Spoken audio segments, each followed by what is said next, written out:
right, Clive. My dad had it all worked out. He'd be proud of you, Mid. His writings may have helped, but this achievement is all yours. Can we catch them? The Aine Yard's one of the largest, fastest vessels ever built. And it won't help she has the wind at her back. Any other ship would be hard-pressed to keep pace with her, let alone reel her in. But this isn't any other ship. This is the Enterprise! And the world's never seen anything like my dad's engine. It certainly hasn't.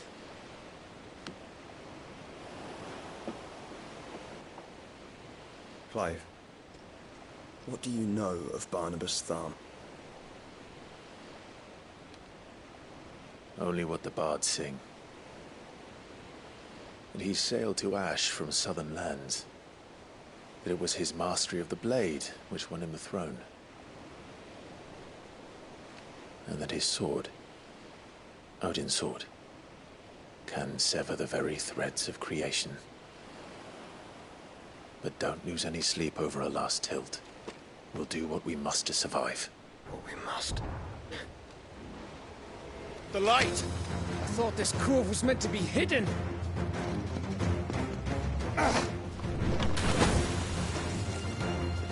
Mid! Company! Eh? We'll hold them off until the ship is ready. But hurry! Bollocks! All hands! Man your stations!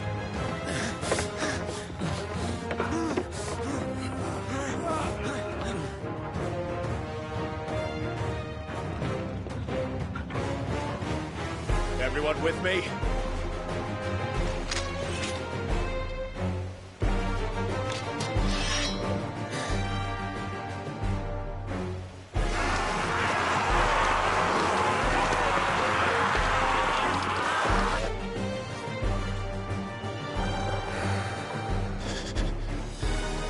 Here they come!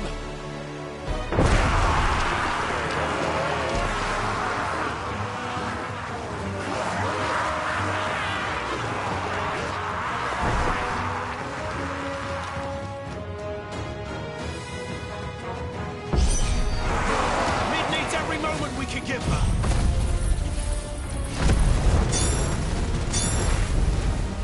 Behind me, Lord Rossfield. I'll take care of these fuckers. About that offer, Gav? How are we doing, Mid? I thought you said that ship was fast!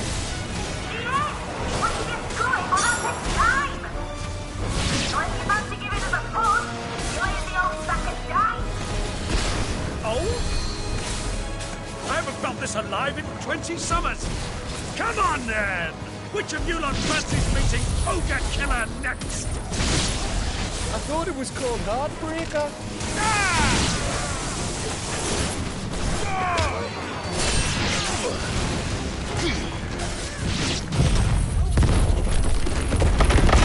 Don't let the coffers get hurt. We held to pay and I'll stand if I'm going first.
That was easy enough.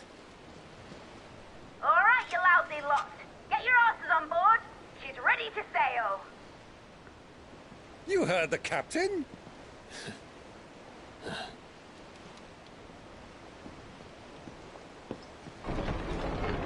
Clive?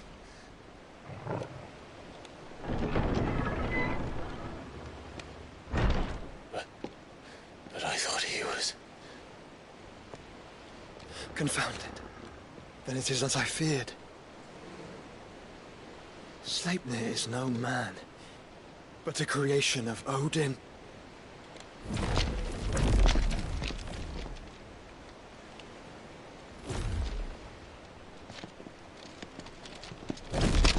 Phoenix's fiery fundament. Have you no normal enemies?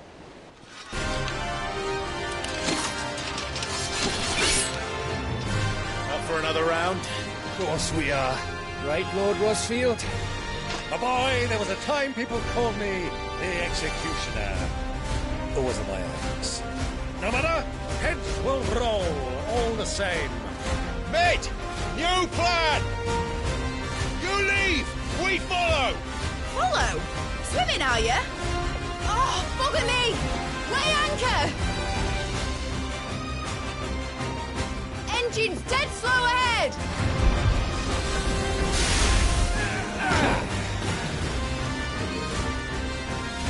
Have care, my friend. 'Tis not blood that runs through a maiden's veins. These foes will not fall easily. But they will fall. Like oaks before a woodman's axe. Good thing I brought one! How long are we meant to keep this up? As long as it takes. Unless you have a better idea. Well, I've already killed at least 5 of the bastards. Fuck it! Let's do the lot!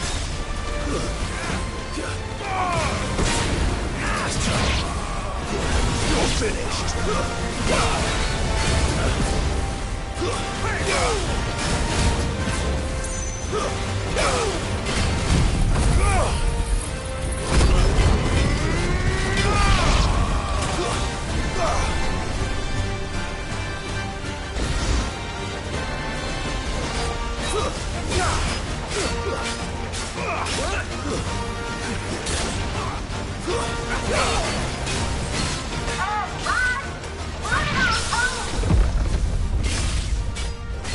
Should we make for the ship? Not yet. Wait for my signal.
What do you want?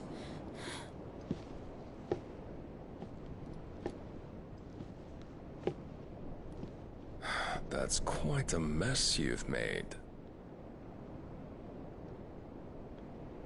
And wholly unnecessary. You are my offering to Mythos. I would not see you damaged.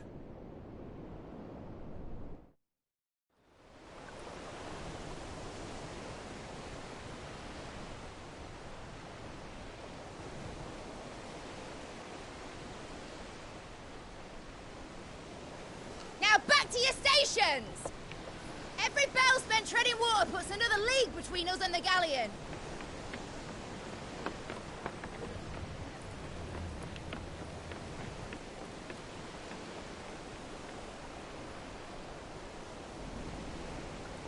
I don't suppose Mid has a spare engine? Since you rose from the grave, my fortunes have plummeted. Are you absolutely certain of this quest of yours, Clive?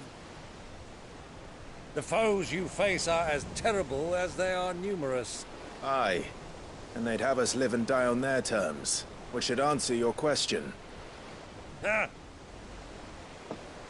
You have that same stubborn look as your father did when he set his mind to something. On the battlefield, I am but a single axe. A deadly one, mind, but a single one nonetheless. Yet what you require is 1,000, and I believe my old friend in Brandalar can provide them.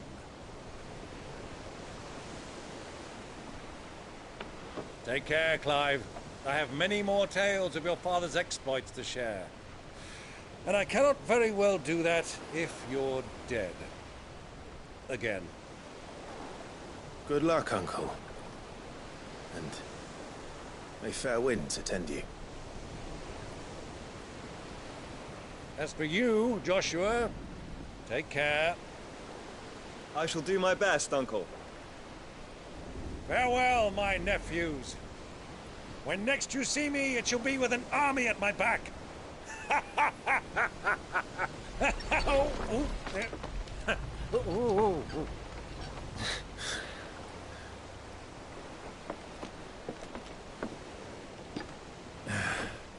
Cheerio!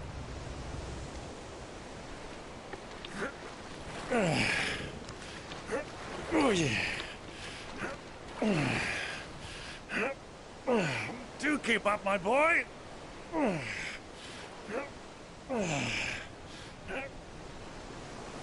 Well, we can't have him showing us up now, can we? We would never hear the end of it.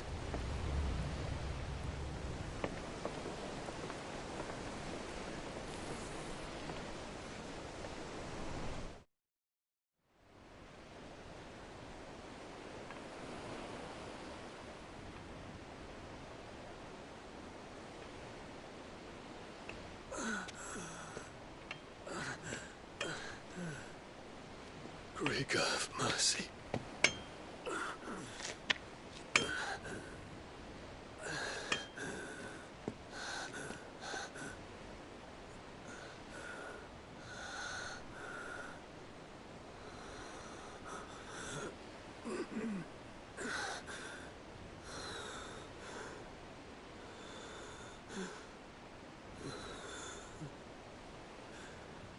All this.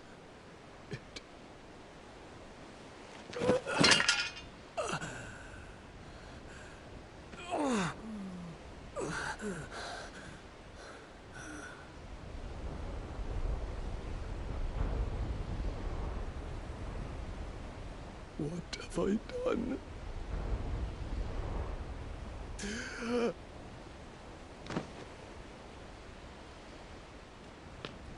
My lord.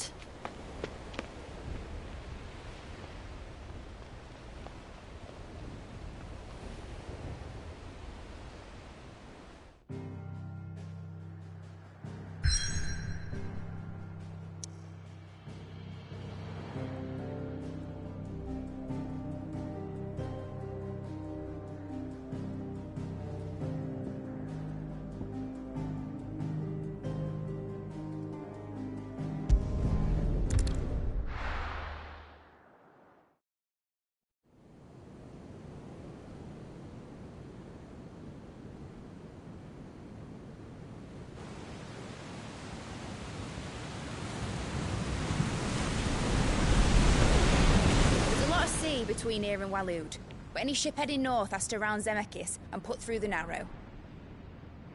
Maintain our current bearing north-northeast, and we'll catch the Black Galleon before she vanishes again. What's to prevent her from circling around Ash from the south? With these winds in those waters, it'd take 'em forever and a fortnight to reach Stonehere. Mid knows what she's talking about, Clive. Better than any of us lot, anyway. I say we do as she tells. Sails on the horizon. She's ours.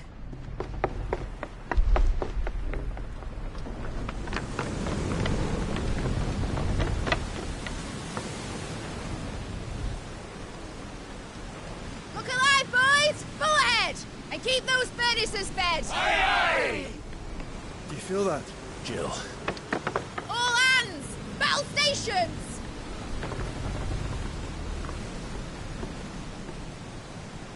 Let's see what this girl can do.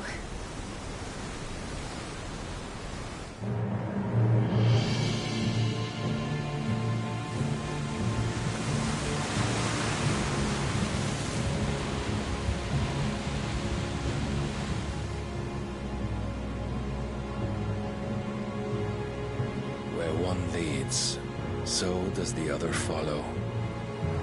The bond of consciousness which joins them condemning both to the same fate. Yet my every attempt to strike it from their hearts serves only to tighten its hold.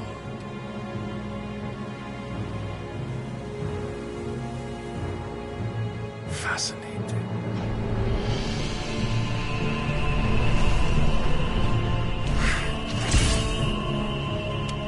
But then, there is naught my blade cannot sever.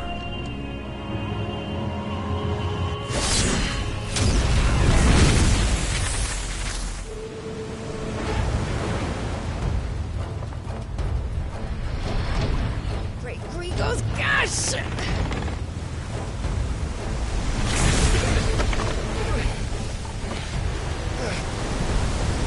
Barnabas! Hard a port! Heads down, you brutes! And brace for impact!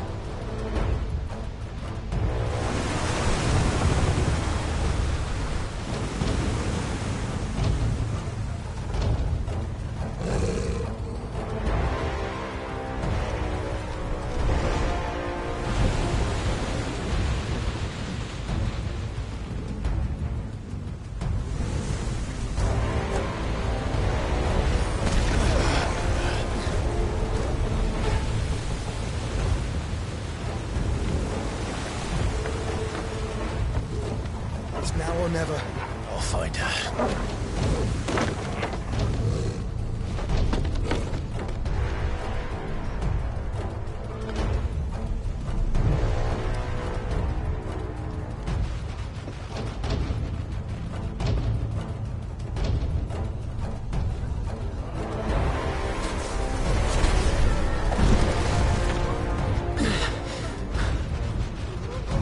Bloody hell!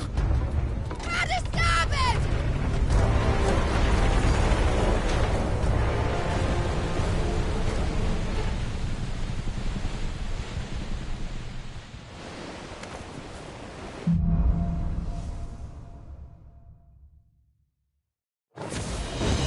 Where did you hide her, Barnabas?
Fight at last. You're going to die. First on the butcher's bill. I need to hurry.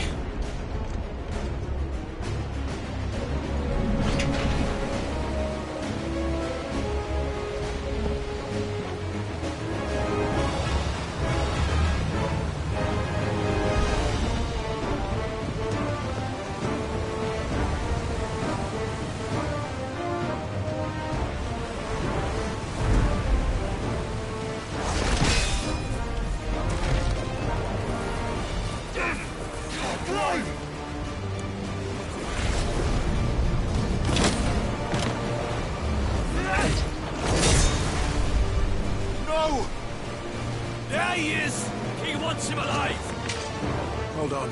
I'm coming. For both of you.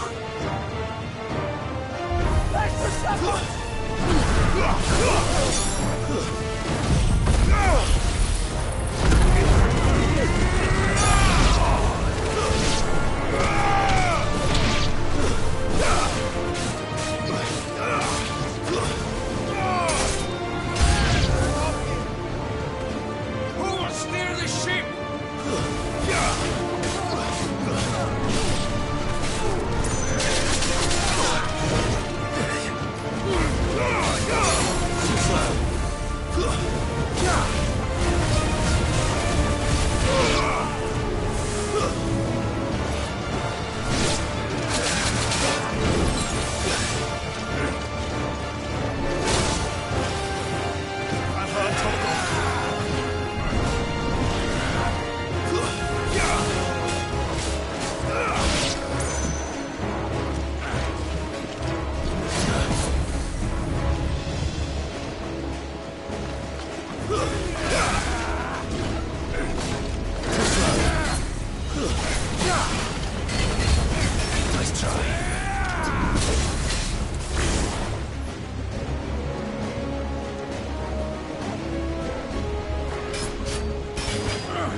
Jill! You came. Get back!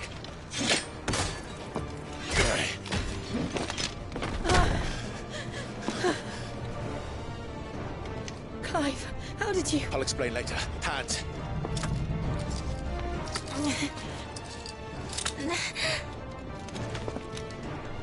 Can you walk? Out of here I can.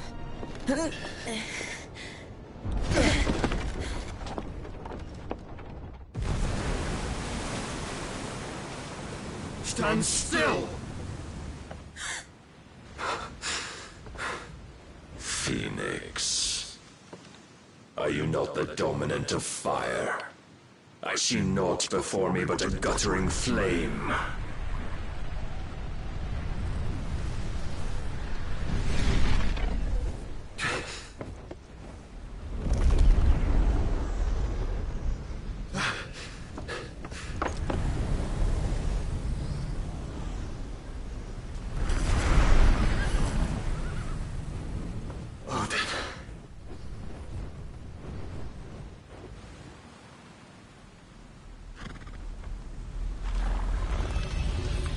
In earnest, then.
Can you go on?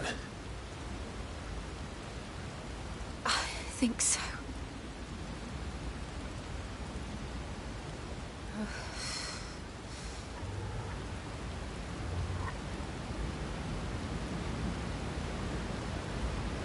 But to where?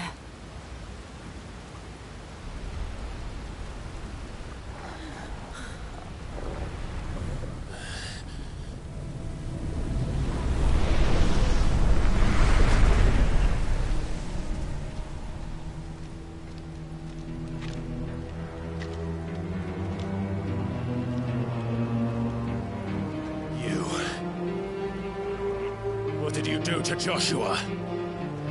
The Phoenix? Oh, I expect he will survive. This consciousness in which you coil your feeble souls is grown thick with desperation. And thus has my master turned to my blade.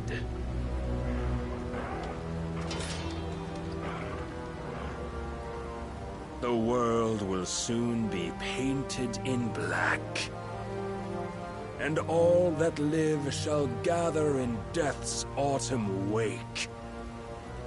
Not if we remove the cause of this misery. Not if we destroy the last of the Mother Crystals and restore balance to the world. Come. Do you truly think it's so simple?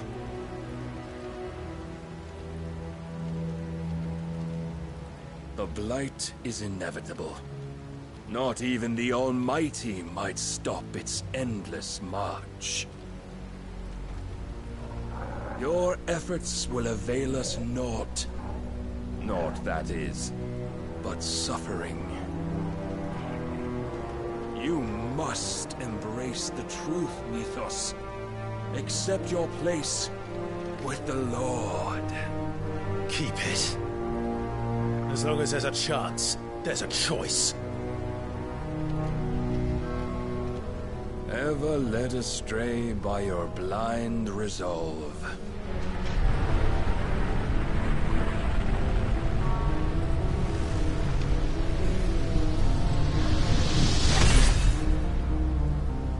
Now, it is time you learn the inevitability of your divine fate, however much it may hurt. Get as far away as you can. Clive, no. Trust me, Jill.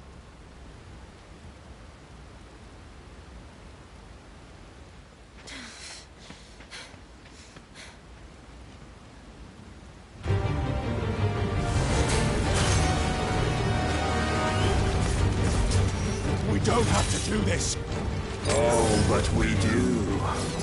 If only to remind you of your duty.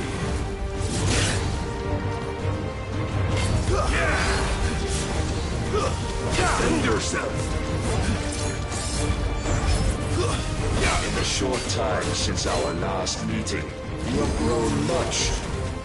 Yet as a vessel, I fear my lord will still find you lacking.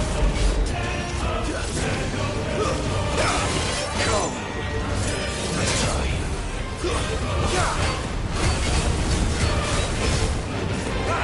All this fire and fury, and for what? Stopping the Blight. A foolish notion fed to you by a foolish man. How dare you? You know naught of this world nor of our place in it.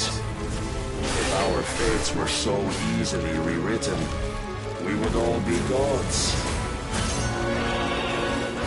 Arise, Mythos.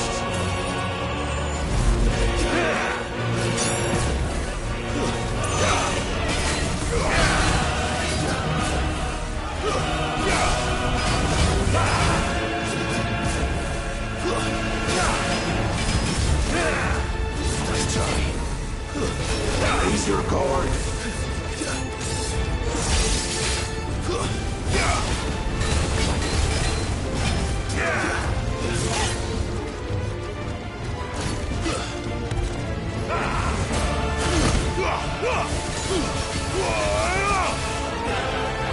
I have seen enough.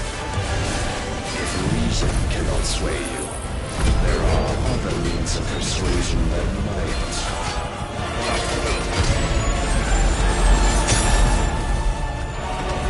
Cast off your creatures.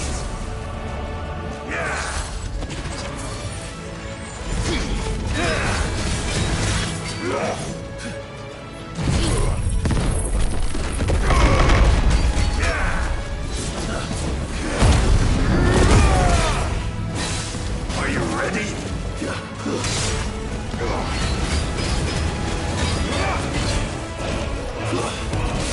I shall cut you free.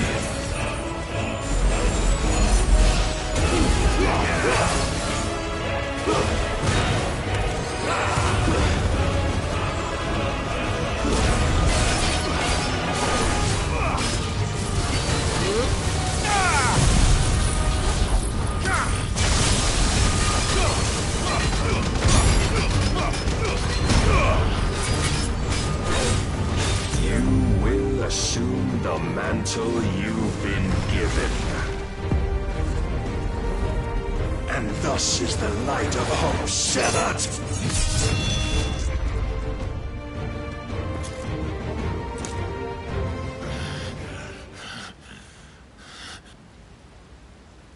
You would yield so soon.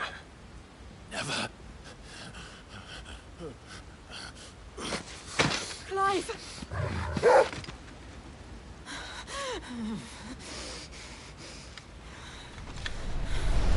Do you not see? Your iron will weighs you down, dragging you ever further from your purpose. And what is my purpose? Mythos. Who are we? What are the dominants? The breath of the Creator still warm on our lips. We carry his light that we might guide the masses in his name. We are but mighty acts of God. We are more than that. You would be nothing without what he has granted you. The power we wield is his, and yet every time we draw upon it, it wears away at our very being.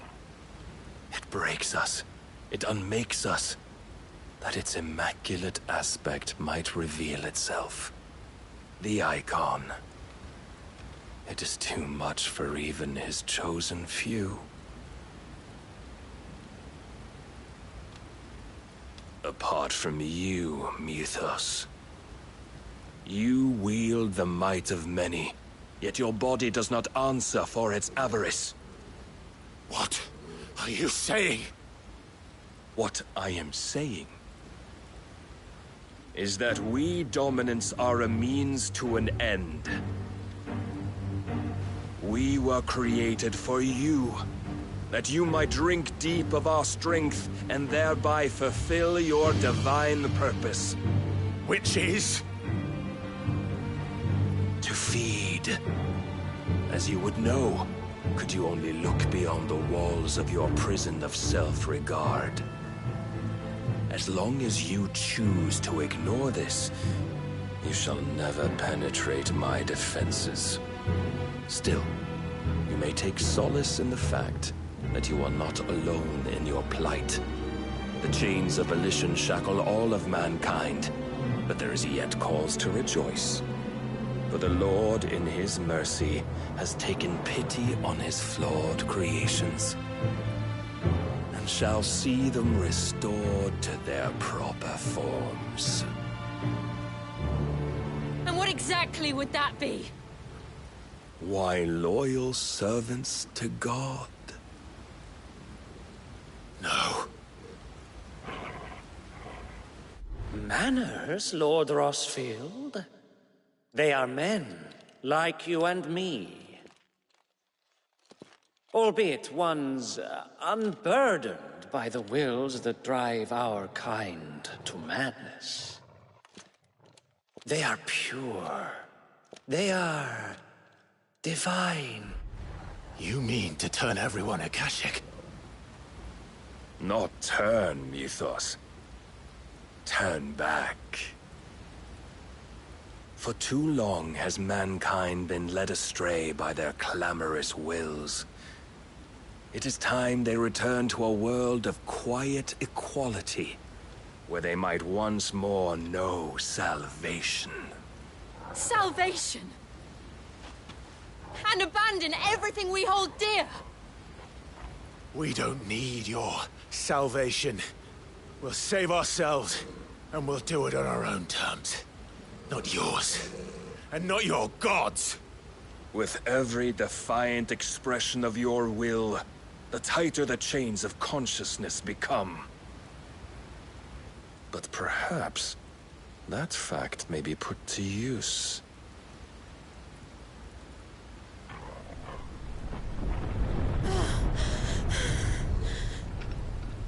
Clive! The faster it binds you to the remaining dominance, the stronger your hunger will become. Until it leads you back to the only answer there ever was. Mayhap not by the path my master intended, but back all the same.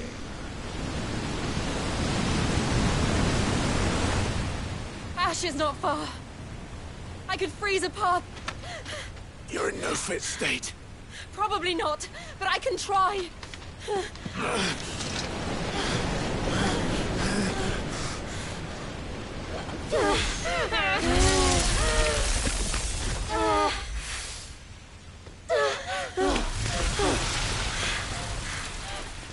Don't look back!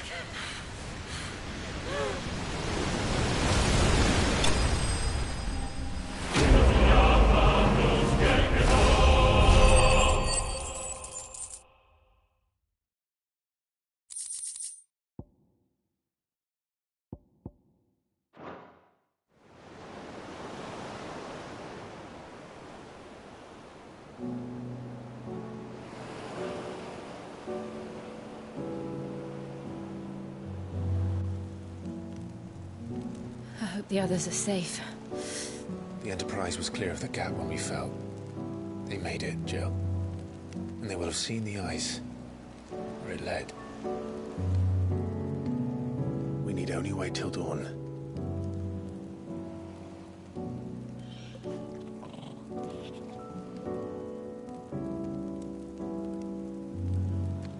This is the second time Barnabas has bested me. I'm powerless against him. And maybe there really is nothing else for it but to give yourself to his master.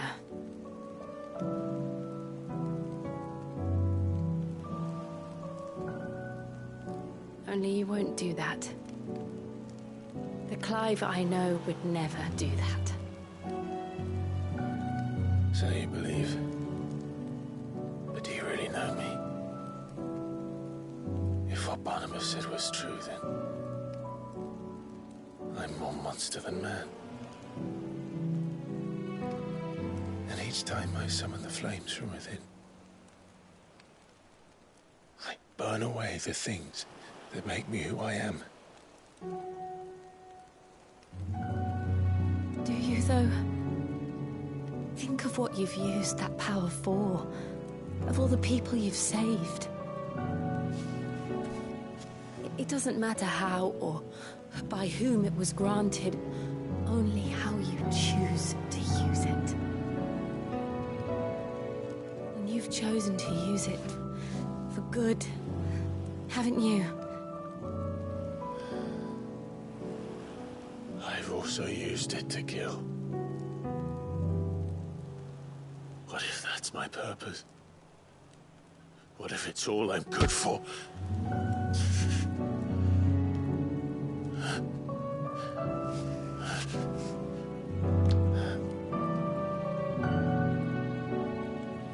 You're still that same boy I grew up with. Always so eager to save everyone around you, and yet always so alone. Because you failed to realize the one thing that needed saving most of all. You, Clive. You.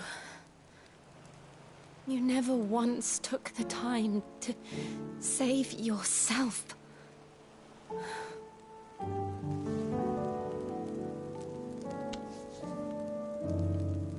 Myself? I think I might be beyond saving. No one is beyond saving. Provided they want to be saved. You fight to survive. And you survive so that you may protect those you love. It's what you do. What you've always done.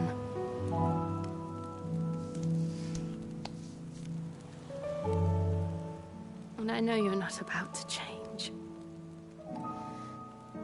So I'm going to help you. To give you what you need to protect us all.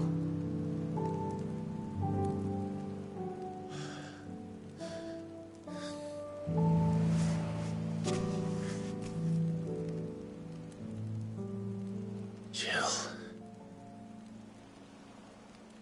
Are you sure?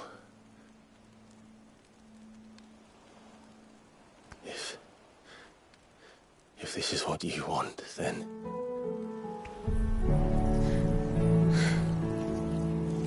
Don't worry, Clive. It is.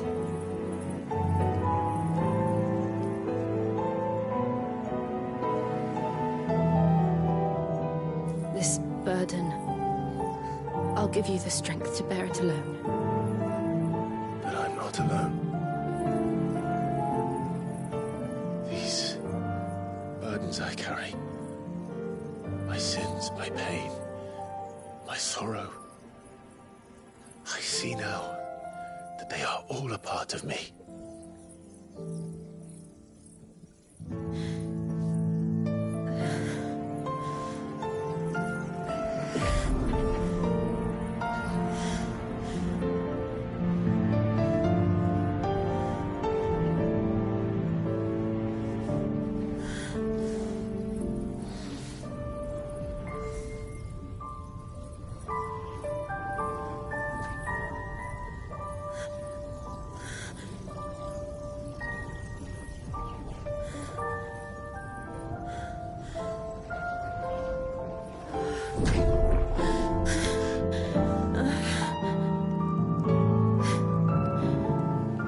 If I'm to continue on, having pledged my life to those I love,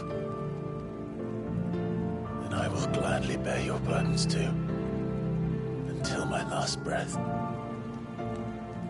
Clive.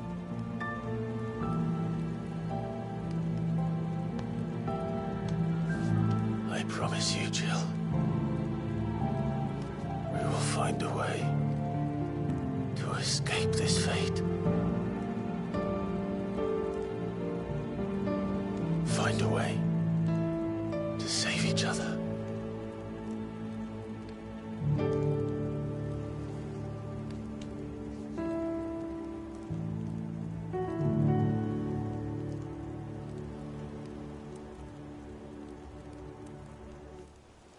That we might one day look upon the moon again, together.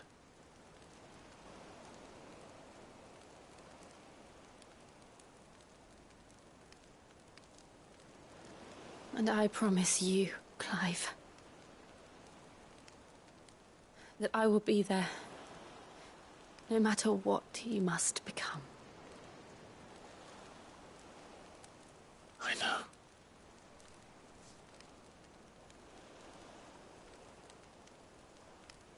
I never thought a smile could bring me so much joy.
What of Barnabas? Do we pursue him? No. Our paths will cross again soon enough. Whether we like it or not. Besides, there is something we must do first.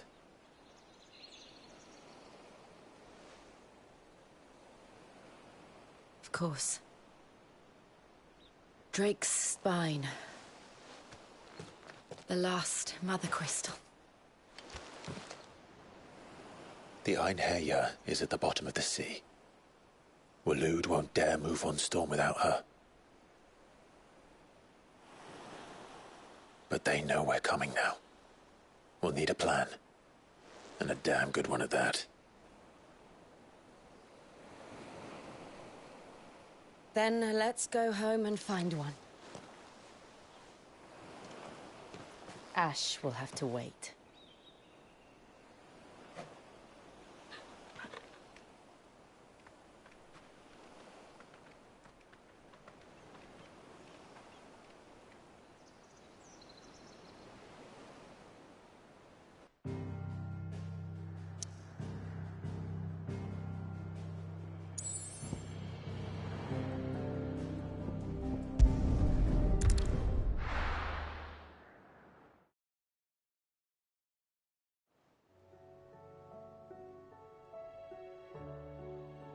Mid says Odin split the sea in two. She's always been partial to a tall tale.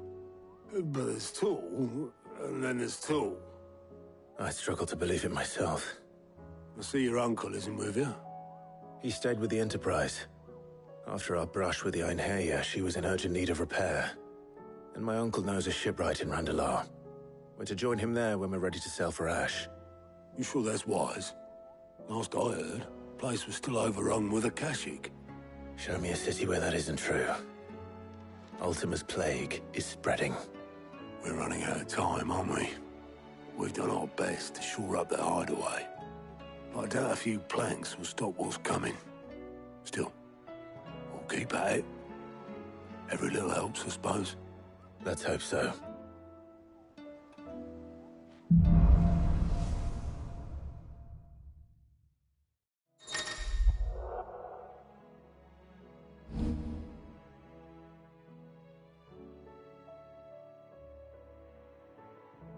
I should visit Joshua, assuming Talia will allow it.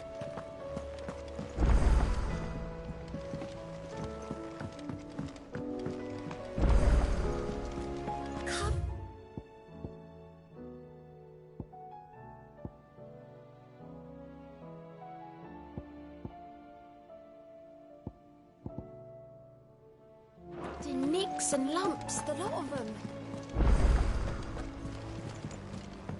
Come back.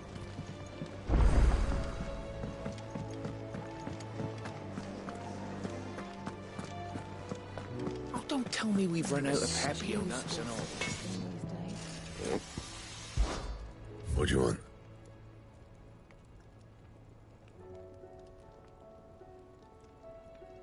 Anything else?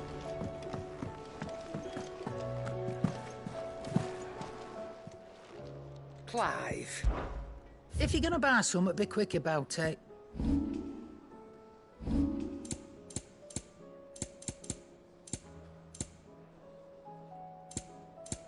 Come again. Or don't. I'm not much bothered either way. Trouble with your gear, or... What do you want? Not bad, if I do say so myself.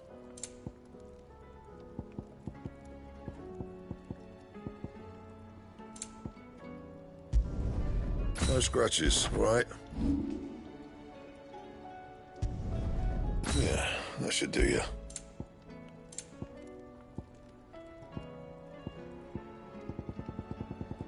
That it? Fine.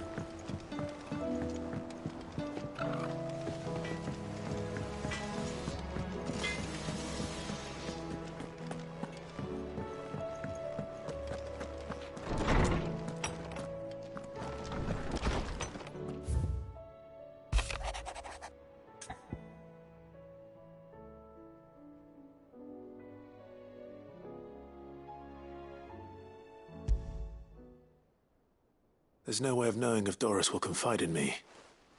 But I can speak to her at least.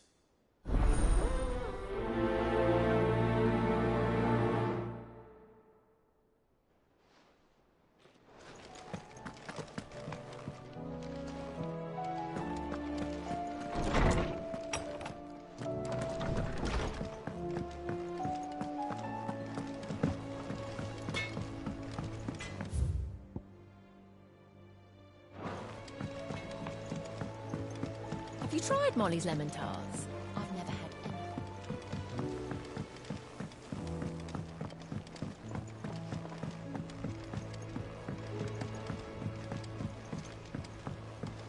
any. Canva lost?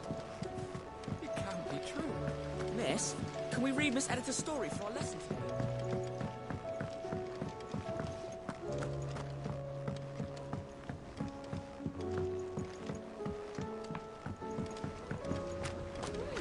According to this, Barnabas Thar is called the last king on account Ah, Sid. I saw Mid and the others made it back in one piece. More or less. Would that the free cities had fared so well. It will take years to rebuild what was lost to His Majesty's Akashic army.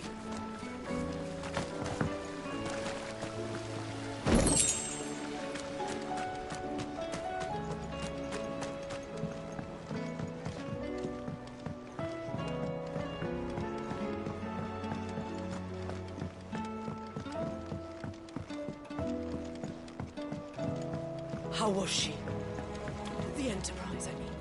Ah, Sid. Just the man I was hoping to see. Did you have a mo? Don't tell me. You need more bomb ash.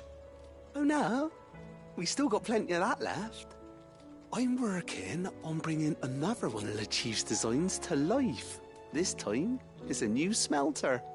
It's got a reverberatory hood over the top for additional thermo amplification and a system of reciprocal recirculatory regenerators that let's just say it gets very blimmin' hot. A heck of a lot hotter than anything Blackthorn's got in his forge, that's for certain. Only Mithril engines get hotter, and you can't chuck ore in one of them and get metal out the other end. Trouble is, we won't be able to make out of any old rubbish neither. We need the good stuff. And I hear you once helped Helena get her hands on exactly that. Any chance you could help me too?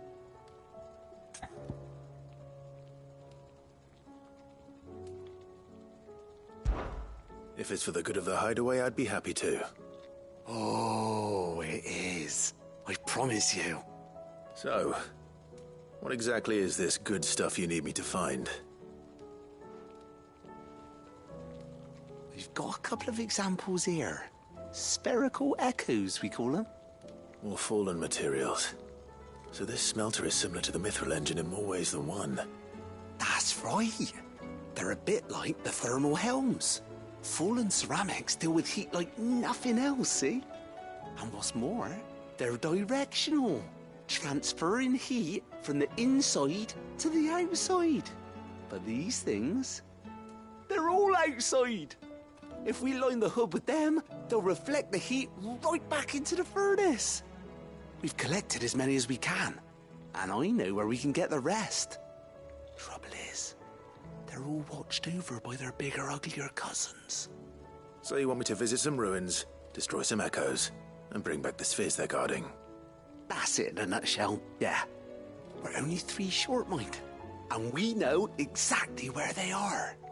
There's one up Amber Way, in that ruin that they call Lost Plume, and another in the Silent South, over in Dalmekia. Last one is in the ruins of Advent, which is in the Empire. All right then. Wish me luck. Will do. I'll be keeping all my fingers and toes crossed.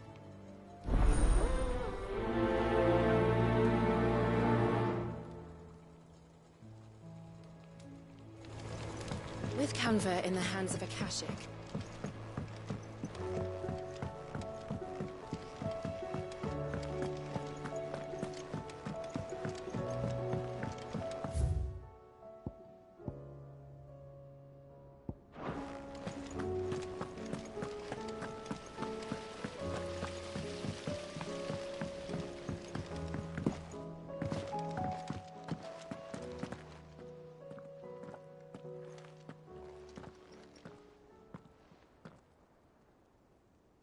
Where are you?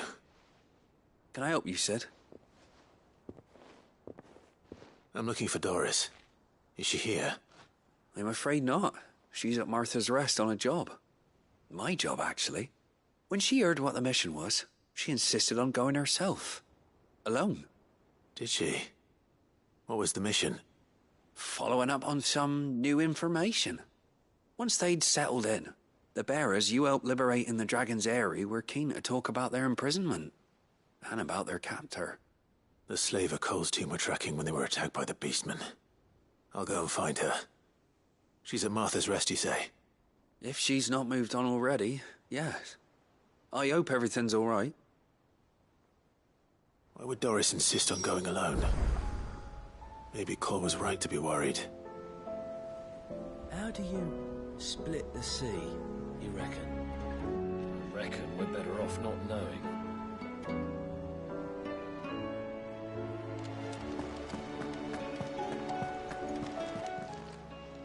How are you doing? Quick look. Seen enough? Heard the bad news then, did you? What bad news? About Dravost. Blackthorn's old haunt. With the forge and all that. Well, anyway, the mines just down the road from there are spewing out ether like no one's business. And the village? Safe from the flood for now, but they've got other problems. Akashic.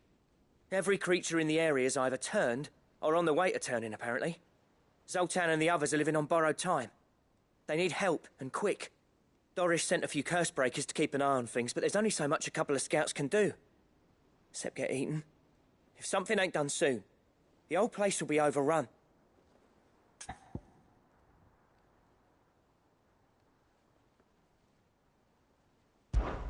I won't let that happen. Didn't think you would. Does Blackthorn know? I thought it might be better if he didn't. He'd only do something stupid. You reckon we should tell him? No. It's better this way. Yeah, well, I can't stand about knowing what's happening out there, so I'm off. I'll see you in Dravost.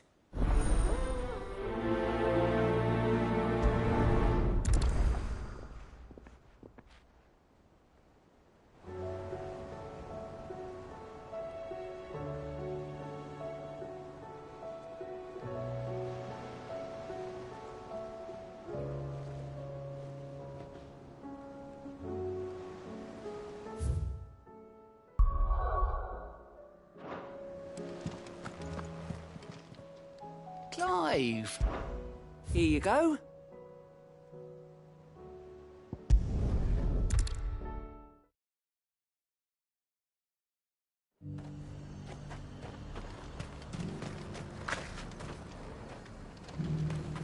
Why? Your stool is as...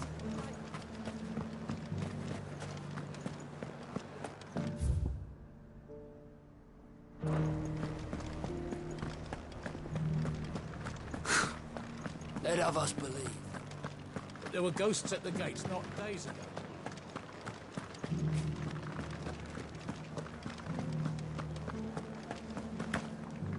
Those things I said before.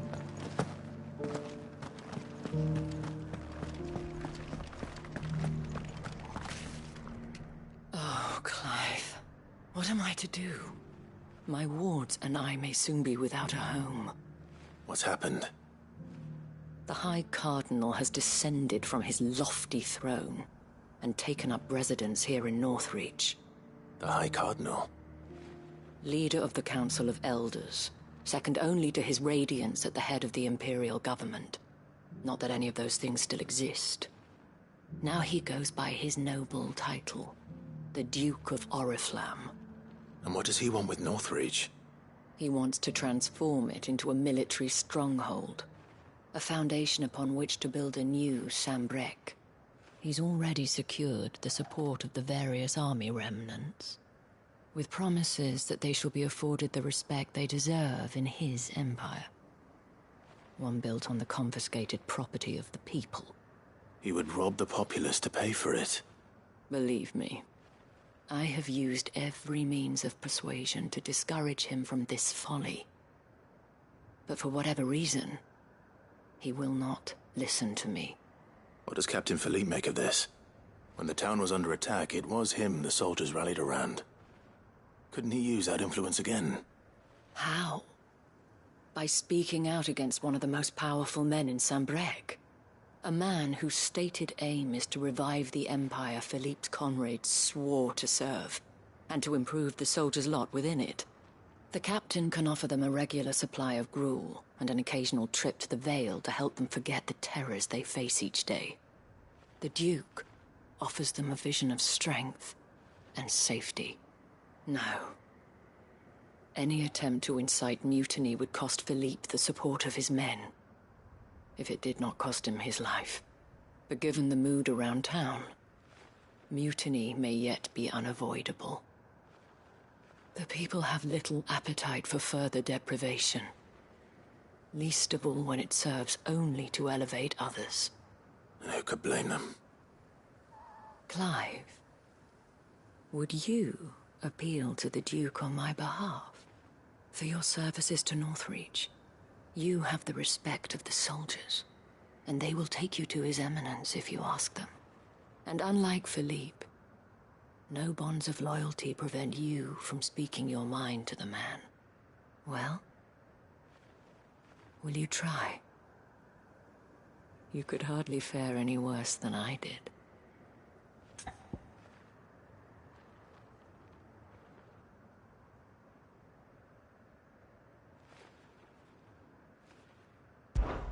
I'll see what I can do. Thank you, Clive. Tell me then, where will I find this Duke of Oriflamme? In the garrison? Overseeing the troops, yes. All right. Wish me luck.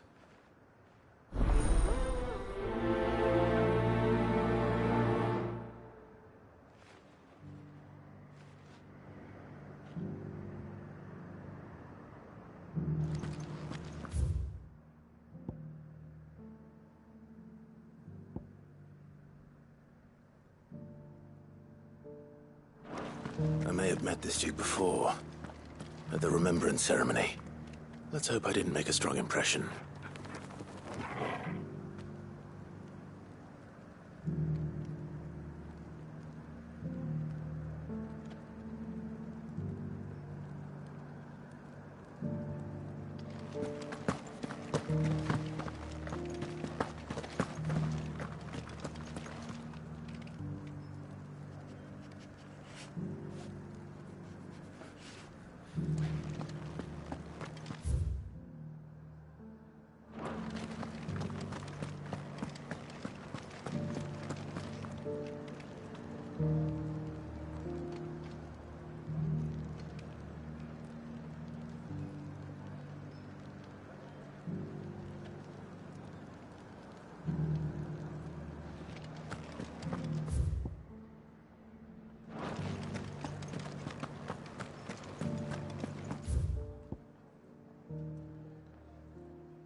Halt! Oh, sorry about that. You're the dame's man, aren't you? You got some business with the captain? No, actually. With the Duke. I was hoping I might be able to speak with him. We're under orders not to let any civilians pass. But you should be all right. His Eminence has heard all about you and your heroics. Wait here. I'll go and ask.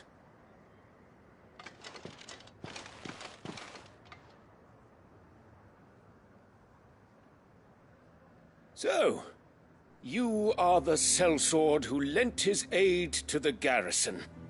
The Empire owes you a debt, and I shall see it repaid. But tell me, is it wealth that you seek, or favor? Neither, Your Eminence. I thought only to inquire about your plan to turn Northreach into a stronghold.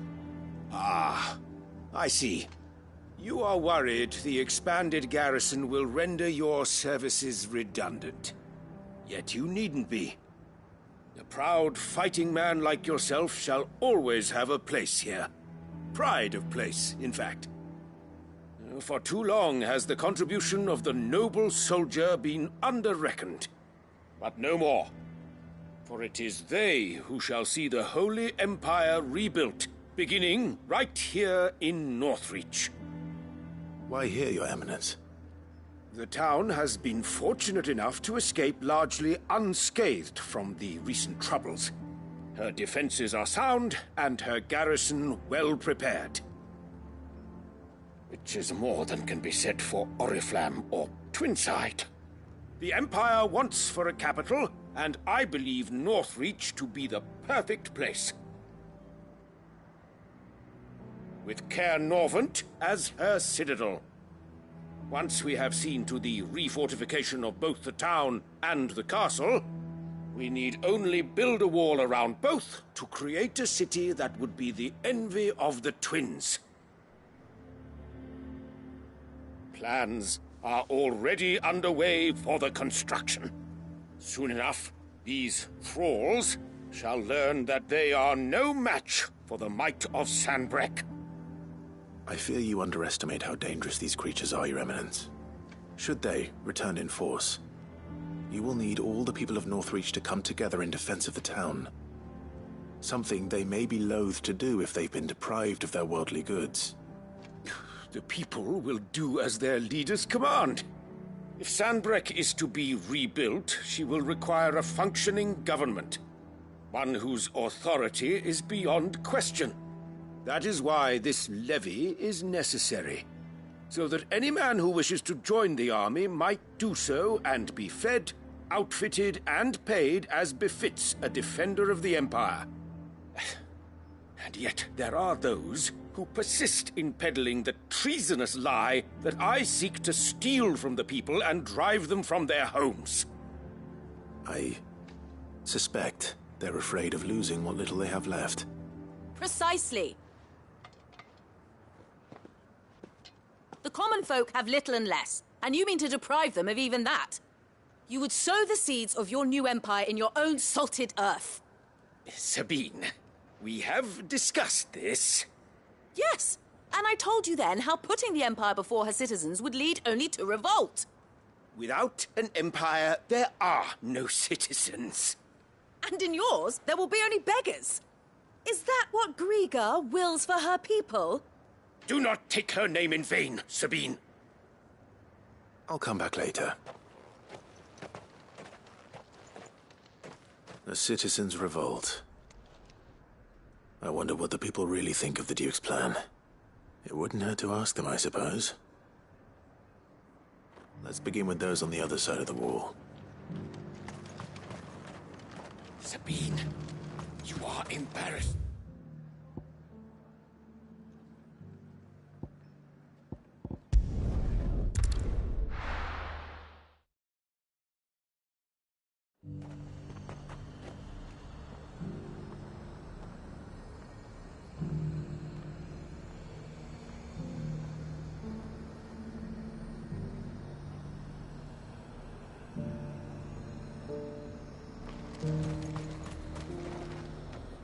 I've been hearing a lot of talk about a certain Duke. Nothing good, I'll wager. Going around acting like he owns the place. And with hardly a word to the dame. This is her town, not his. I take it you'd rather she was in charge. As far as I'm concerned, she still is. Just need his eminence to sod off back to Oriflamme.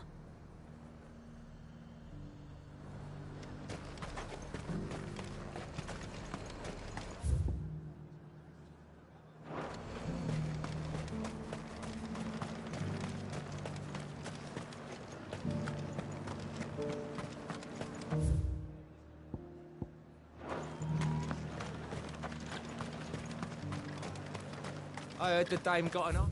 I can't rid the meadows of those ghasts. A question, if you don't mind. What do you think of the Duke of Oriflamme?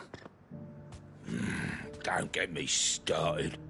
You build a life for yourself somewhere, earning for some noble to turn up and tell you you've got to hand it all over to him. If he thinks his name and his chains give him the right to empty our purses, he's in for a rude awakening. We'll do whatever it takes to keep what's ours. Whatever it takes.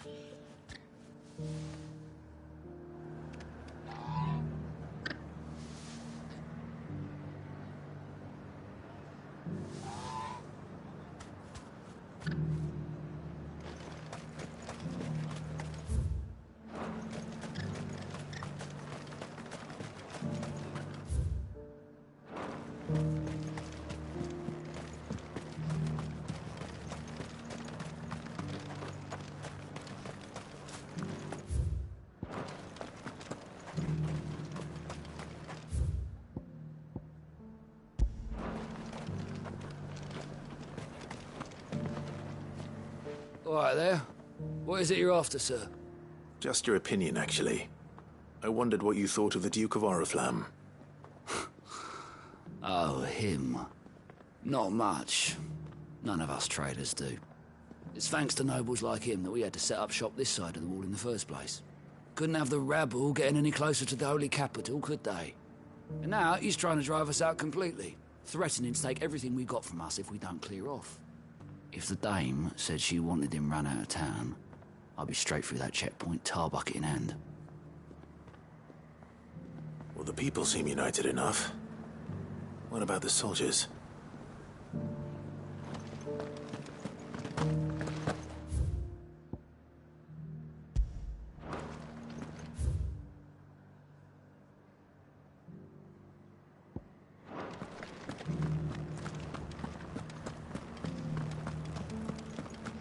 There were ghosts at the gates, not days.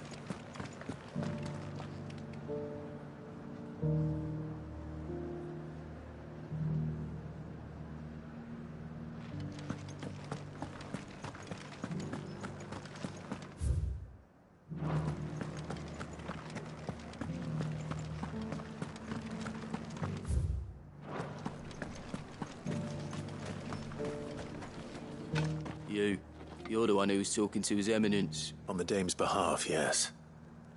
I was trying to persuade him not to take the people's goodwill for granted, but it seems my words fell on deaf ears. What do you think of his plans? I'm a soldier, mate. He tells me what to do, not the other way round. Listen, I've got nothing but respect for the Dame, but I've got a family to look after. That's where my loyalties lie. Not with the town or the Empire, but with my wife and children. If the Duke can get us the men and the equipment we need to fight off those blue-skinned bastards, I don't care how he does it.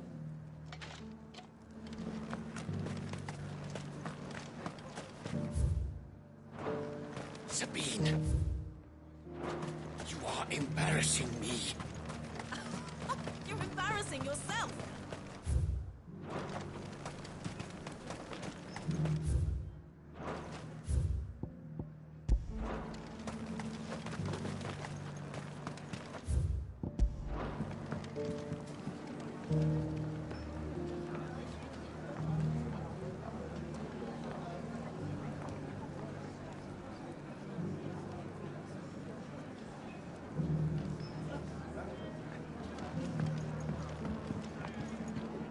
I hear the Duke of Oriflamme plans to turn this town into some sort of fortress. Do you think that's a good idea?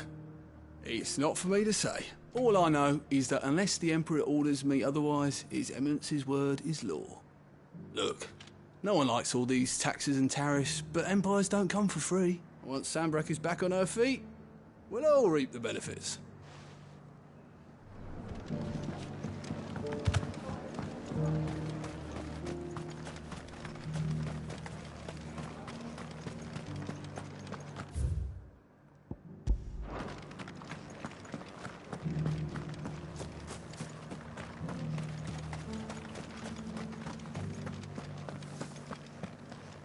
Excuse me, do you have a moment? I wondered if you'd mind sharing your thoughts on the Duke of Oriflamme. Well, he's made a lot of enemies coming in the way he did. But I mean, look around us. You can see the state the realm's in. The traders might not like having the screws put on them, but if they volunteered a few more of their hard-earned gil before things got bad, maybe they wouldn't have to. I think the Duke's got a point when he says rebuilding the Empire's the best way of making sure we're all protected. And if that means people who don't know one end of a sword from another have to make way for those who do, well, that's just how it goes. Let's see what Philippe makes of all this.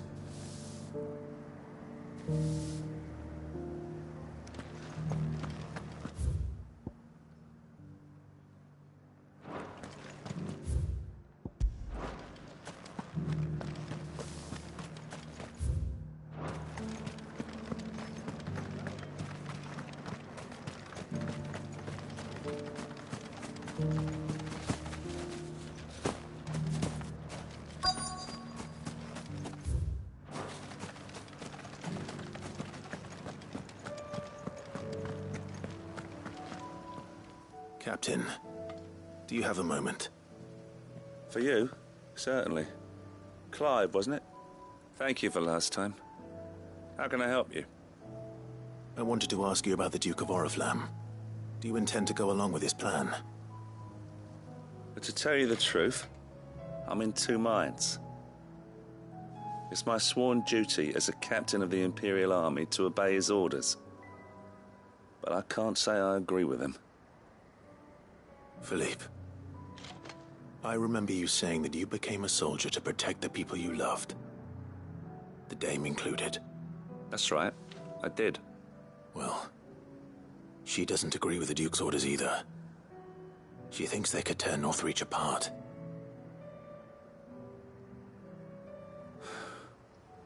And she's probably right. Thank you, Clive. I know what I need to do now. Protecting the people I love is what matters. Doesn't matter how. Well, duty calls, so I better go. Thanks again.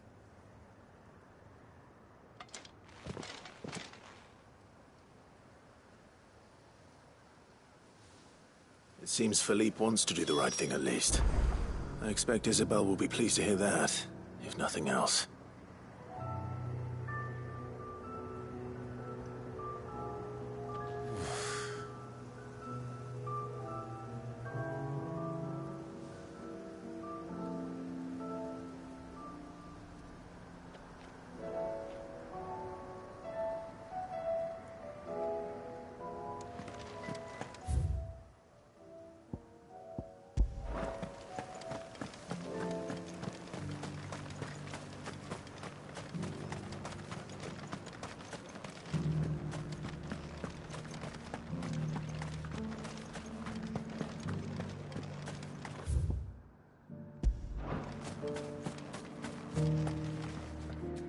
Ah, Clive. How did you fare? Were you able to speak with the Duke? I was, but...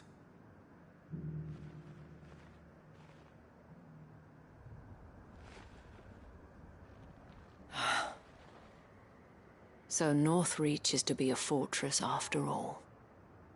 Well, it will certainly help to hold back the thralls. There's no denying that. Though I doubt it will come as much consolation to the townspeople whose worldly goods are confiscated to pay for it. They deserve to be heard, Clive. To have a say in this new empire the Duke means to build. Sadly, His Eminence values their obedience more than their opinions, and hopes to reassert the authority of the state. I fear he sees the people as mere pawns on his chessboard to be sacrificed for the greater good. Needless to say, they themselves are of a different opinion, and would rather their destinies were in your hands. The soldiers, meanwhile, are content to follow their orders. And not just because of the Duke's rank, but because of his vision. I thought as much.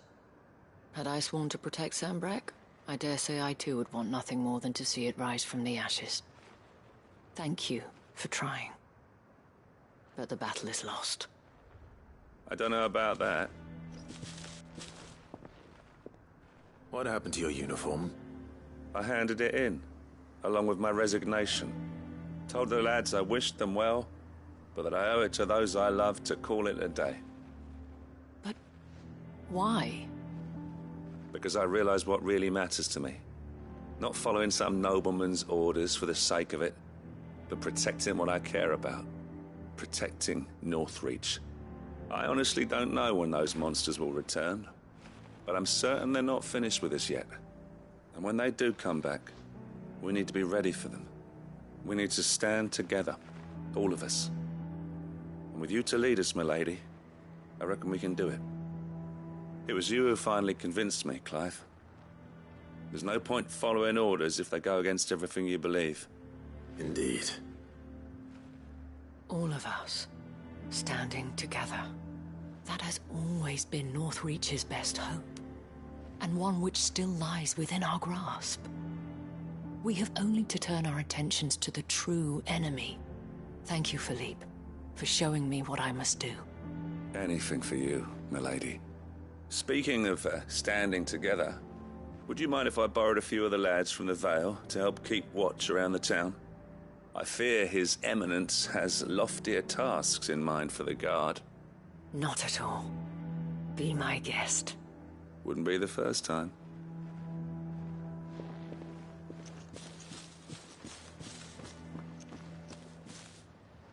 There may be hope for Northreach yet. Especially with men like you and Philippe to champion our cause. I, for my part, shall continue to work upon the Duke, in the stubborn belief that I might still tempt him into joining hands. But I suspect I shall have to call upon your aid again. Until then, Clive. Until then.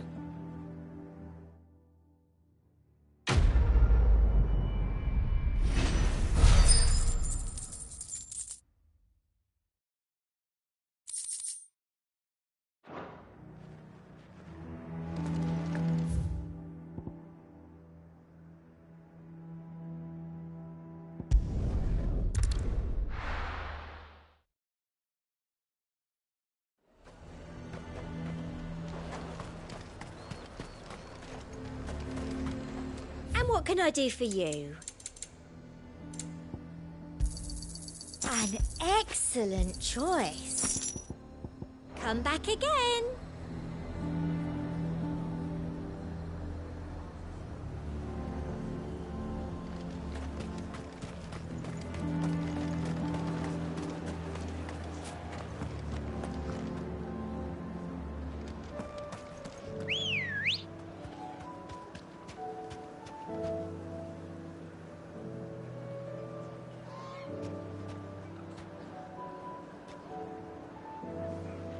Let's go. Run like the wind.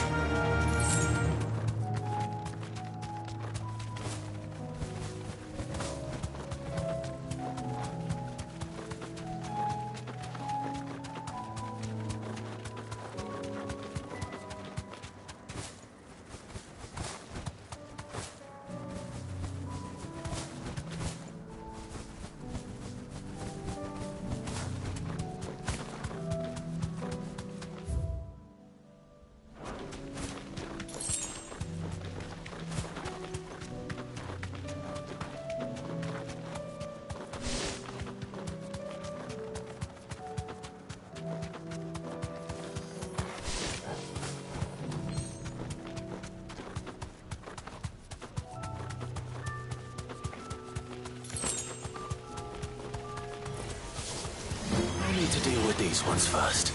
Thanks, Cal.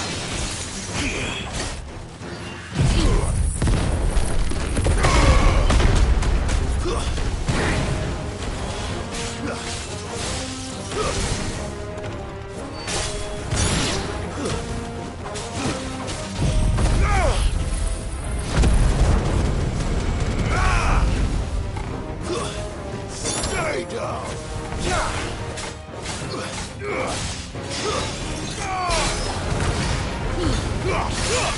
You're finished.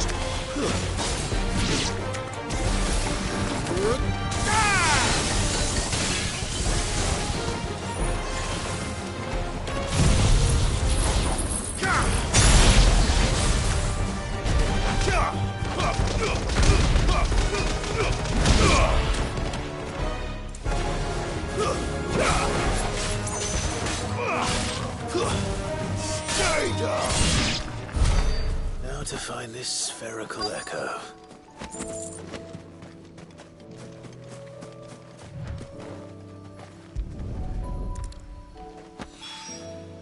This is it. Right then.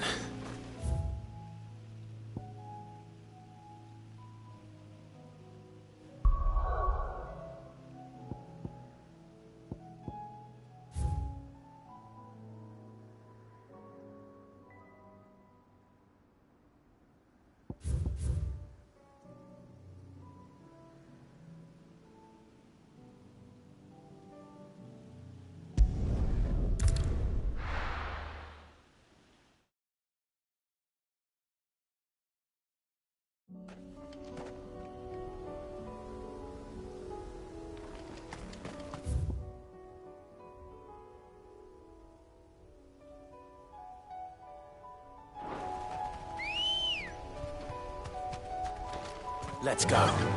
Run like the wind.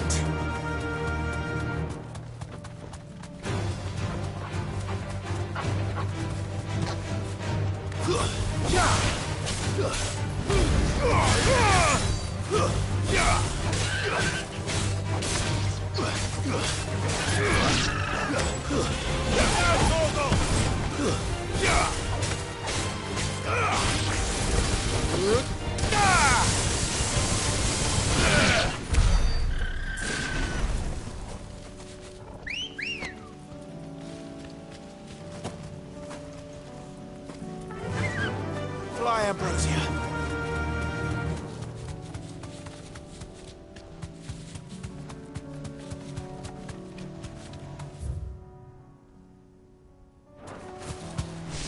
Damn it. The whole village is turned. That'll do, girl.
It's over.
Farewell.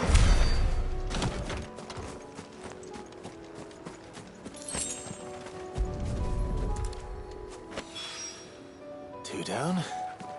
One to...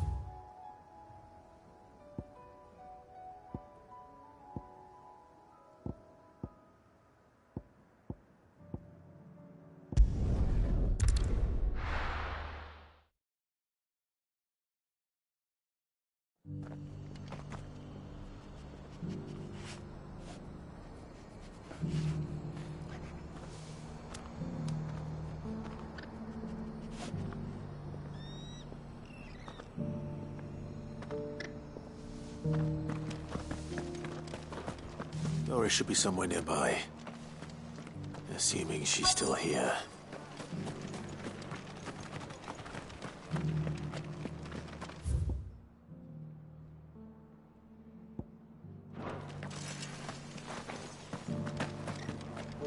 Just because the heavens have gone to rack and ruin, it don't mean you have to. Nearly done.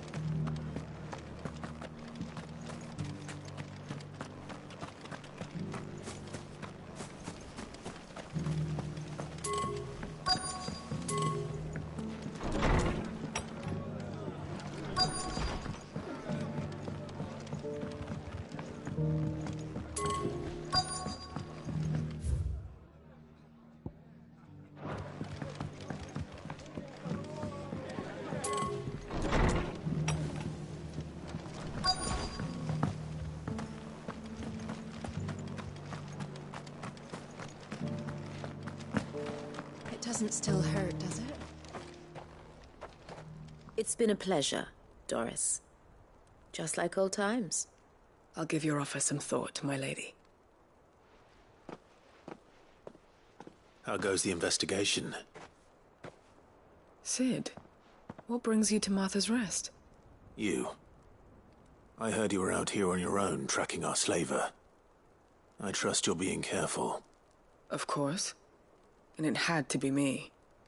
The bearers from the Dragon's Eyrie confirmed a long-held suspicion of mine that the slaver we've been tracking is an old acquaintance. She's no fool. If we'd come in force, she would have spotted us straight away, and then vanished without a trace. That was her just now, wasn't it? So, was it a fruitful reunion? I'd say so. She tried to recruit me. Seems her time in Rosaria is coming to an end. She's abducted bearers from across the region and is looking to smuggle them back into Sambrec.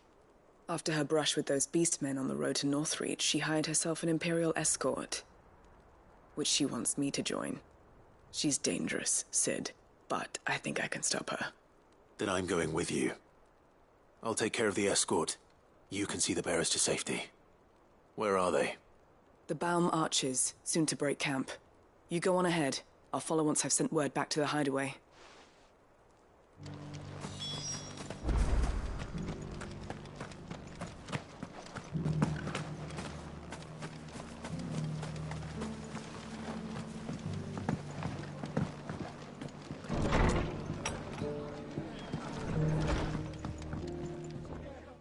Clive, I was just about to send for you. I'd like you to take something to Sir Wade up in Eastpool. Seeds for planting. Thought it was about time they started growing their own food. I'll keep providing them with whatever they need in the meantime, of course. But if Eastpool's going to survive, it's got to be able to fend for itself. As have those poor bearers. They've lived their whole lives in servitude. But now they're their own masters. Small wonder they ain't got the foggiest how to provide for themselves. So it's up to us to teach them. And if you're wondering why you, well, the wagoneers taking supplies up that way have been coming back with more and more reports of Akashic around the village of late. Sir Wade's putting a brave face on it, but I think even he's starting to worry. And if he's likely to share those concerns with anyone, it's you. All right. Thanks. Wouldn't ask if I didn't have to. There. That should be enough to keep him in Gazal Greens for a few years at least. Gazal Greens. Not the most mouth-watering crop, I'll admit. But they're hardy, they grow fast, and they fill a hole. Better that than something that'll wither away at first frost. And chocobos love 'em too, which is no small thing. When I say all of us need to pull together to get Eastpool back on its feet, I mean all of us. They ain't exactly succulent, but cook 'em right, and they're just about bearable. I'll take your word for it. Anyway, Sir Wade'll know what to do with them. And if he don't, well, I'll go up there and show him myself. I'm sure you will.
This one.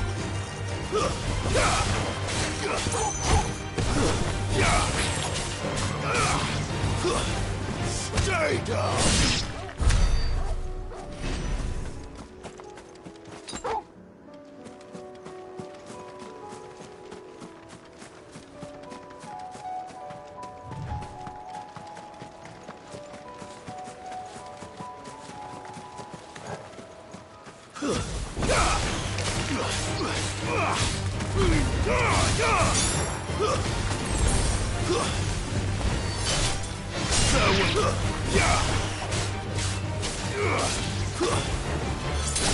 It's over.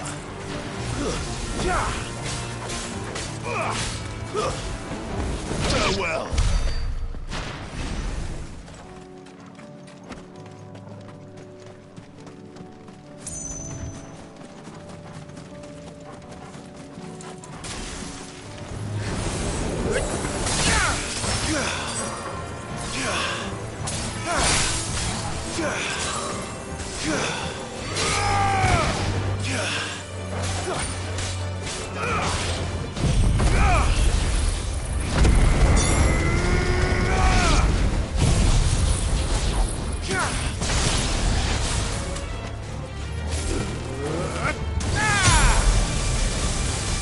Finished.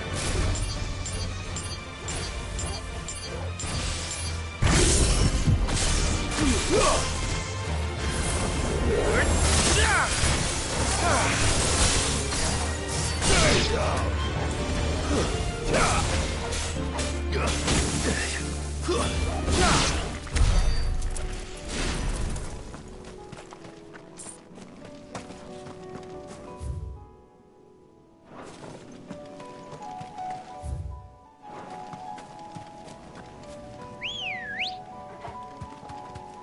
Let's go. Yeah!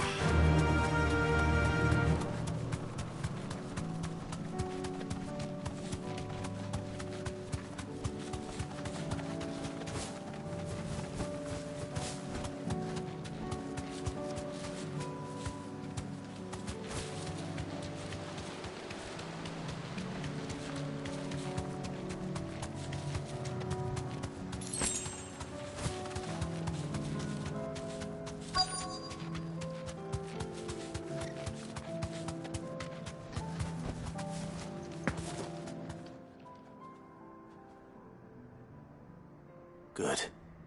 They haven't broken camp yet. How did Doris come to know a slaver, I wonder?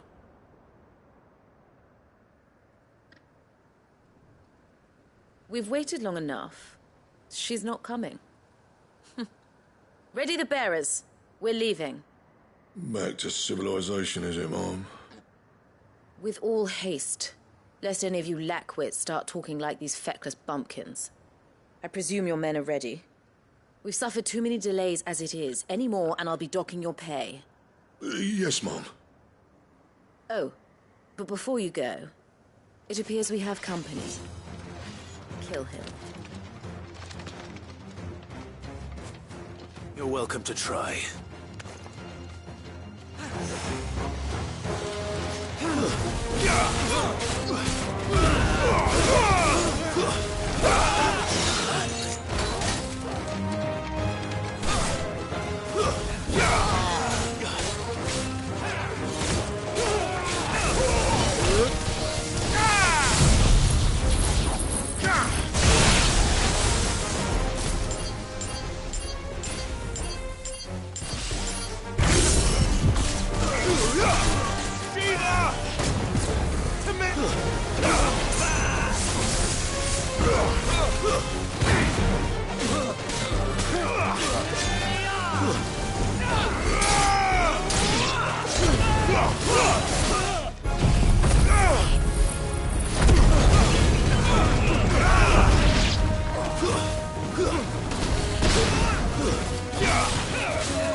So much for your escort.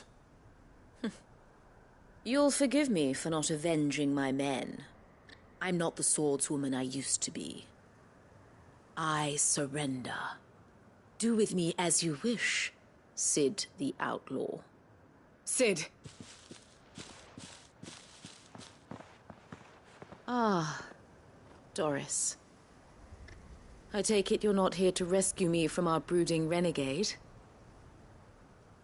You know, I always wondered where you'd vanished to. But casting your lot with this criminal of all people... Better fighting for a cause than killing for coin. I'm sorry, Cid. I should have told you sooner. This woman, my former master, once trained bearer children to be weapons in service of the highest bidder. She raised me like a daughter, and I did terrible things to earn her favor. It wasn't all terrible, surely.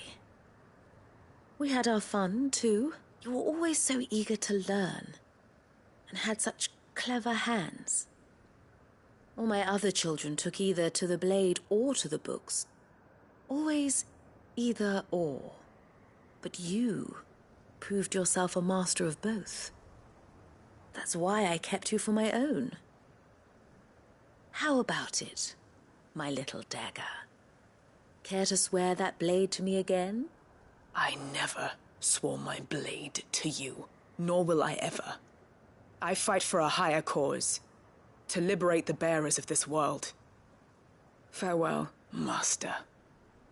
Thank you for making me the weapon I am. You always were a righteous child. Perhaps that's the reason I loved you so.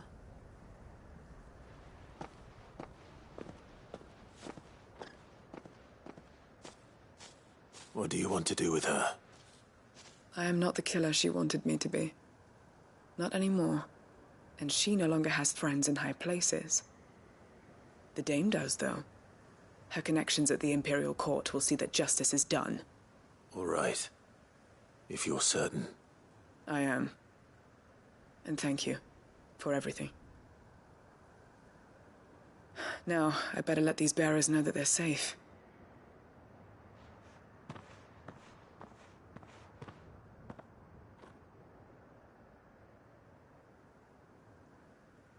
And I should head back to the hideaway and put Cole's mind at ease.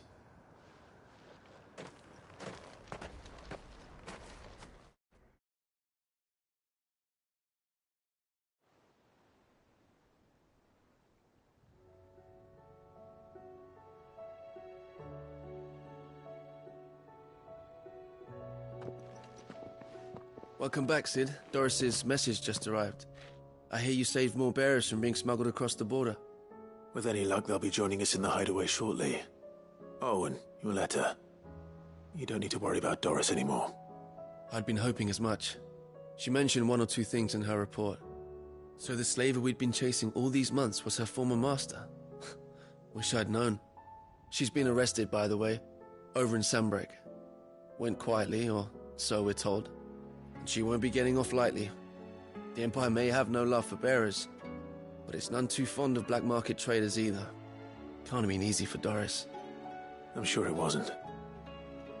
But don't worry. She'll be all right. I hope so. Suppose you should know, eh? You had quite the past yourself before you came here, or so I understand. Anyway, thanks again, Cid. The Cursebreakers would be lost without Doris. And you, of course. Keep up the good work, Cole.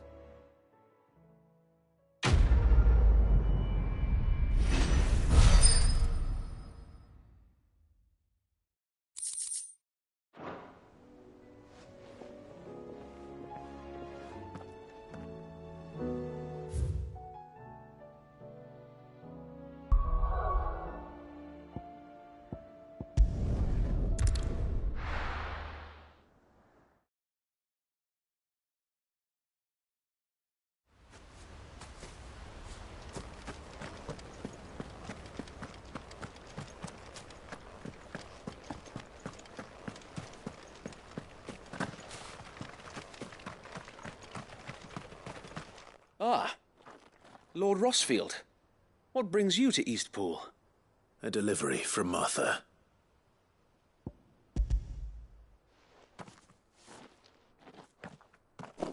These are Gizal green seeds. Martha's keen to cut the apron strings, then, is she? I jest, of course. You see, I had thought we might be able to revive the old wheat fields, but they'd long since gone to seed, only without the seeds.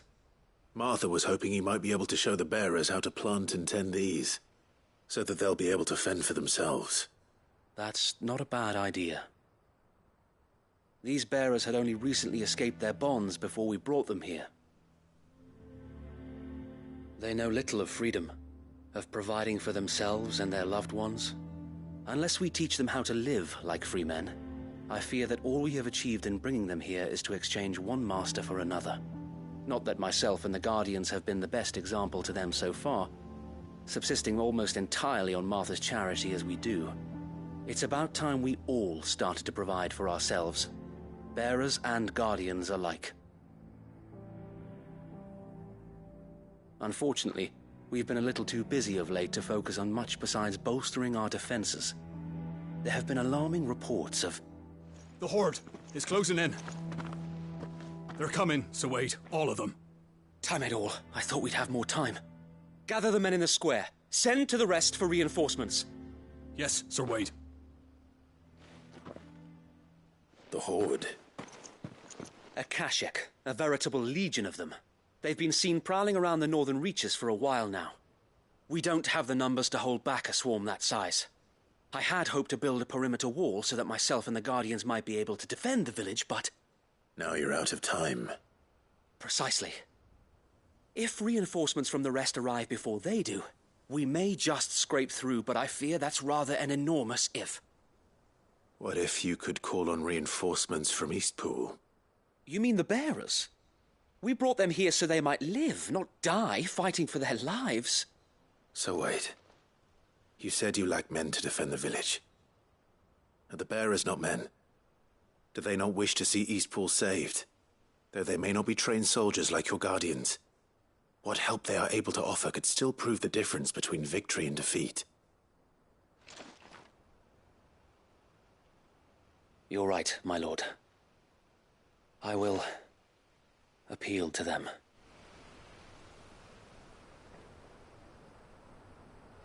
My friends, I humbly beg your aid. We Guardians are few and our enemies many. But I swear we can defeat them with you at our side. You would send us to the slaughter, to serve as bait for those fiends so that you and your men might be spared. And to think we trusted you. Say what you will. A home is not worth dying for. But it is worth fighting for. Sir Wade fights to give you lot a chance. Just like I do. Just like Sid does. We all wanted to give you a home where you could be free. And you got one, didn't you? This place, Eastpool. This is your village. Your home. And if you don't fight to protect what's yours, you'll lose it. You know I'm right. This world wants to take everything from you. Everything. Your homes, your freedom, your very lives. So then, are you going to stand by and let that happen to you? Are you going to accept fate like good little Bran did and die, having never stood up for yourselves? Or will you fight like free men and women?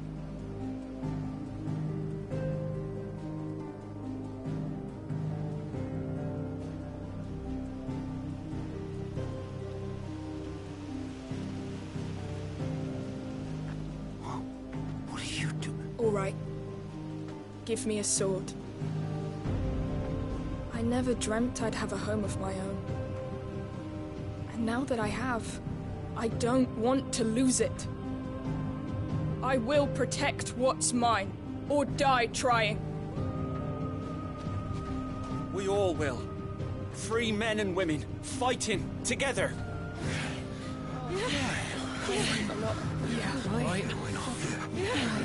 For Eastpool! For Eastpool!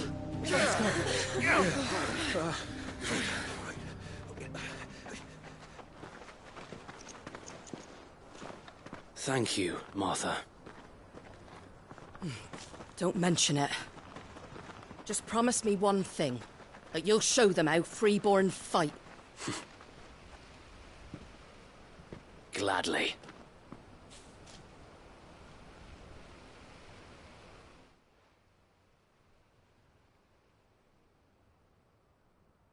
Well, if it was numbers you were lacking, you certainly won't be now. Thanks to you. Me? Oh, I just love the sound of my own voice. Lord Rossfield, my lady, we're ready. So what's the plan of action? We'll divide our forces into several small detachments, each made up of guardians, bearers, and guards from the rest. These will position themselves at strategic points around the village. Upon engaging with the Akashic, each detachment will keep the creatures occupied as best they can, steadily retreating all the while. You're going to lure them into the village? I am. We will have neither the time nor the resources to treat the wounded, so injuries must be avoided at all costs. Instead, we will focus purely on defense at first. By coordinating our withdrawal through the use of messengers drawn from among the bearers, we will aim to have the swarm converge at a point of our choosing. With luck, that point will be the village square, the perfect place for our most able warriors to surround them and fall upon them, and for you and I to finish them off.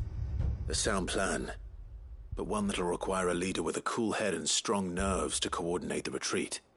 I'd say you have both in abundance, await, but you'll be needed. Please, leave the last of the fighting to me. Ha! And let you have all the glory. Sir Wade! They're here! Then you know what you must do. We work together, everyone playing their part, each shielding the other that no man might fall, that Eastpool might live on.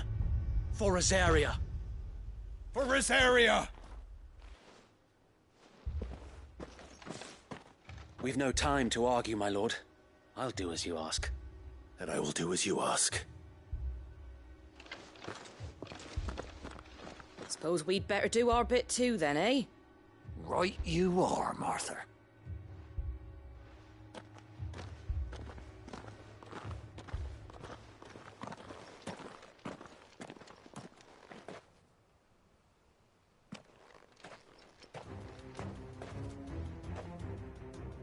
The calm before the storm.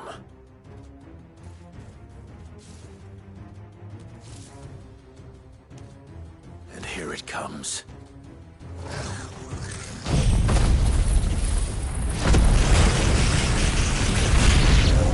will not let this village fall.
It's over.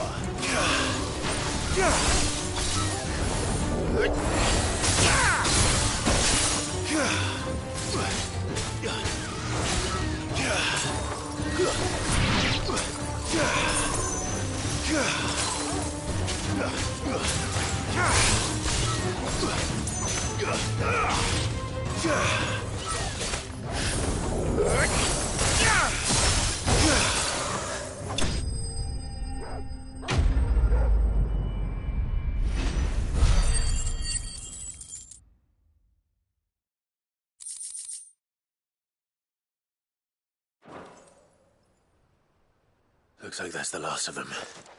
Lord Rossfield! Change of plan! What is it? Owl from the rest. An Akashic Curl's been sighted on Rhiannon's ride and is headed in their direction. Well, the better half of her guard is here. So wait, how many Akashic remain in East Pool? Hard to say. My men are still facing some resistance, but I think the worst is behind us. I could order a detachment or two to fall back and... No. Let them finish the job. You stay here too, Sir Wade. Your men need you. I'll go after the Curl. Join me only when East Pool is won. If you're sure, my lord. May the Founder protect you.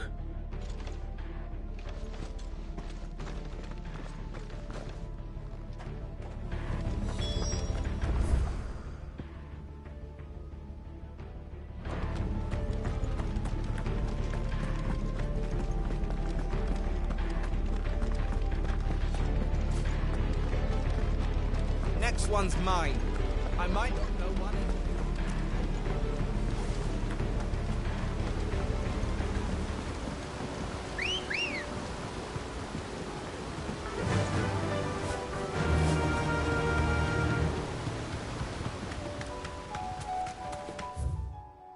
Fly, Ambrosia.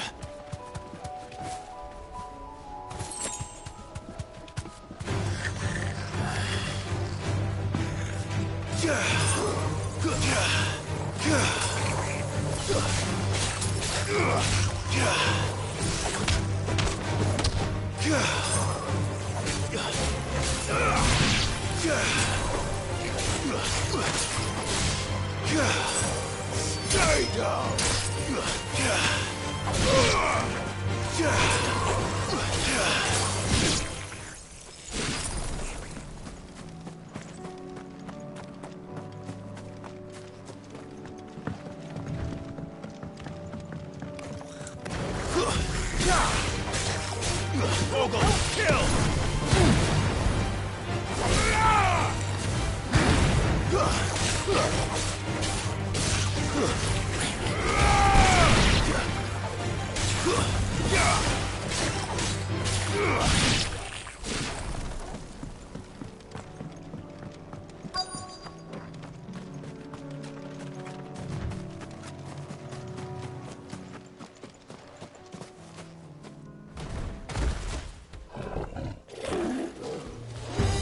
There it is. With me, Torgal.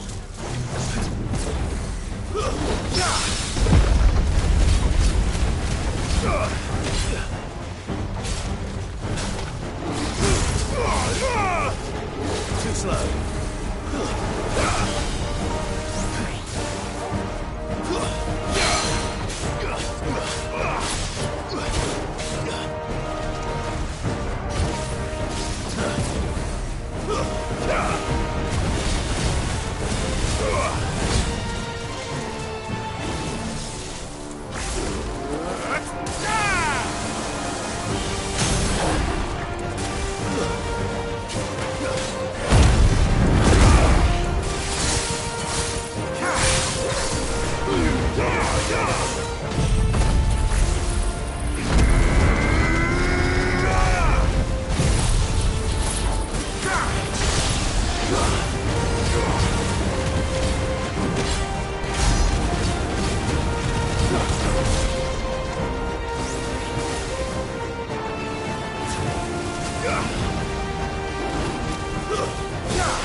Right.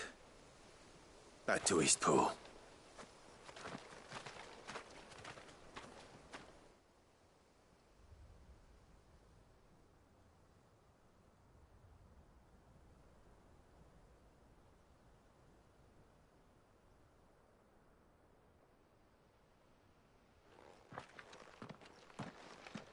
Lord Rossfield, the Curl, is it? It's dead. Thank the Founder for that. And for you, my lord. We were able to eradicate the rest of the Horde. I have guardians posted around the village to keep watch for further attacks, but all seems quiet for now. I hesitate to say it, but I think it might be over. I think it might. We did it. We saved Eastpool. Thank you, my friends. Thank you. No, Sir Wade. It's us who should be thanking you. You brought us together. Showed us what it means to fight for what you hold dear. We never had nothing to call our own before. We didn't know what it meant to protect it, but now we do. We really do. Forgive us, Sir Wade. You and your people saved us, and still we doubted you. But there's no doubt in my mind anymore. We're free men now, so we have to start acting like it. We have to fight to protect what's ours, to protect Eastpool. And we shall. We all shall. Together. This is our home. And if anyone or anything tries to take it away, they'll have us to answer to. Come on then. Let's get to work. This village isn't going to rebuild itself.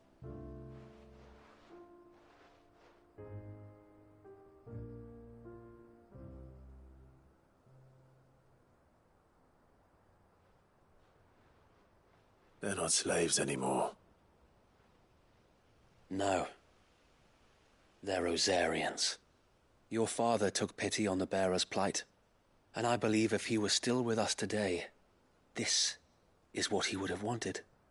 I believe you might be right.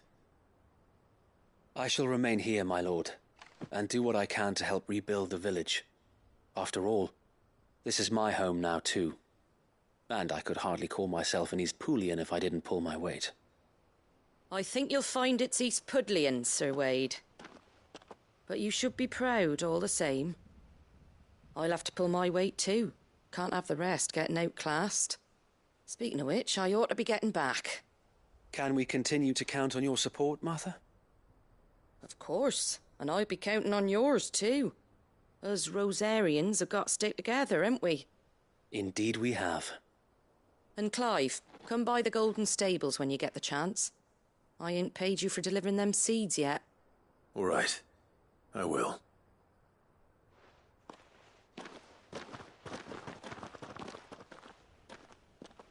Lord Rossfield, do you remember our very first mission together? Clearing the goblins from the Stillwind marshes? How could I forget?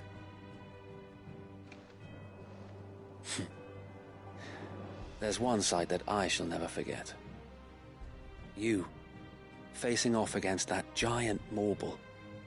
Not a trace of fear on your face. Since that day, there have been more than a few times when I felt like giving up. When the odds seemed so stacked in the enemy's favor, I thought I may as well just lay down my sword and surrender. But every time, I would think back to the look in your eyes that day and remember what it means to be a shield. Know that whatever trials Eastpool may face, I shall never lose courage. Thanks to you. So Wade, you have always been a true shield. I know that Eastpool, and indeed all of Rosaria, will be safe in your hands. Thank you, my lord. I know the rest of the world will be safe in yours. I'll do my best.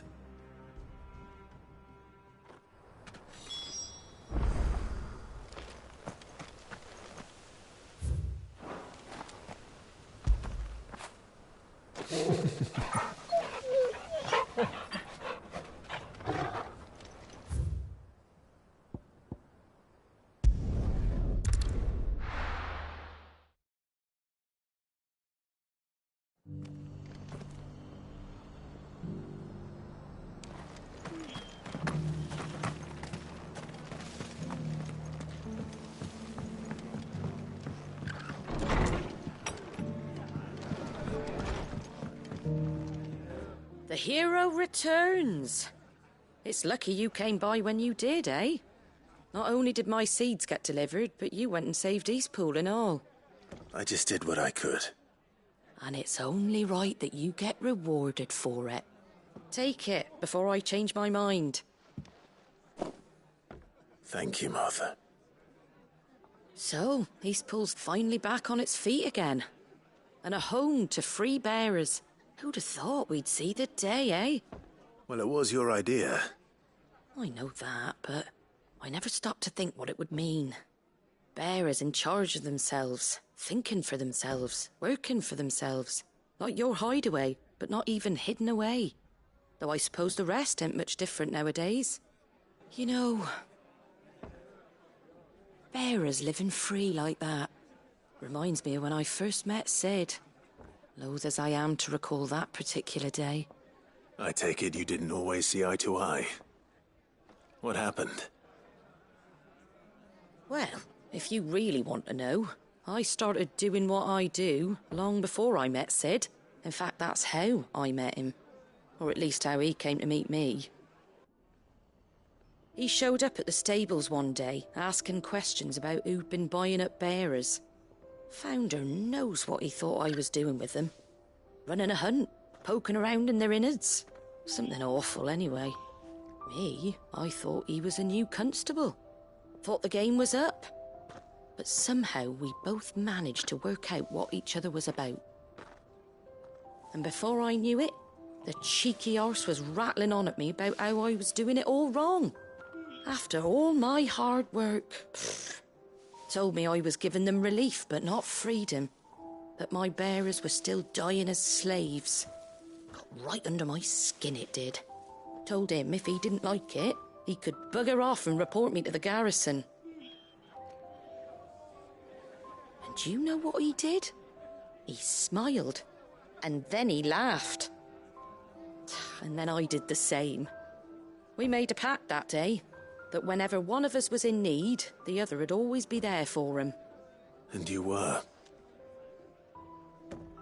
Well, we both wanted the same thing. To make life better for bearers. Just like your dad. Do you know I was born right around the time Elwyn became Archduke? Growing up, I saw how he tried to change things. He certainly didn't lack for ambition, that one. Indeed. But the loftier one's ambitions, the harder they are to achieve. Which is why those of us who follow in their footsteps need to finish what people like Sid and my father started. Suppose you're right, aye. And if we don't manage it, there's always them who come after us. Good thing we've got a few half-decent sorts waiting in the wings, eh? It's almost enough to give you a little bit of hope. Just a little. Anyway, enough nattering. Better get back to work. Let's see about making everyone some dinner, shall we? The least the folks who saved Eastpool deserve is a hot meal. And you and me ain't gonna save the world on an empty stomach neither. That sounds like a wonderful idea.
Let's go. Faster!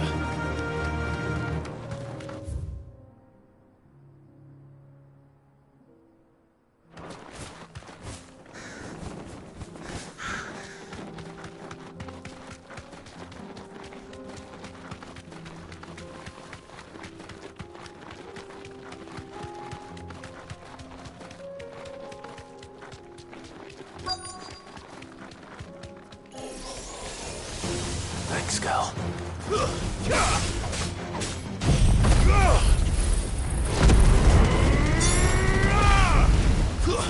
Stay down!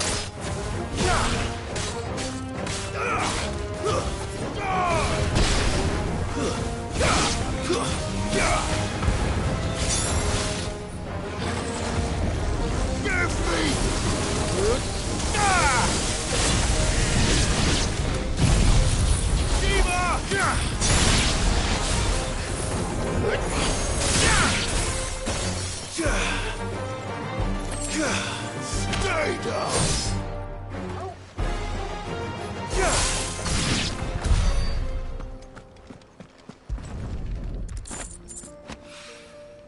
That's all of them. Owain can uncross his toes now.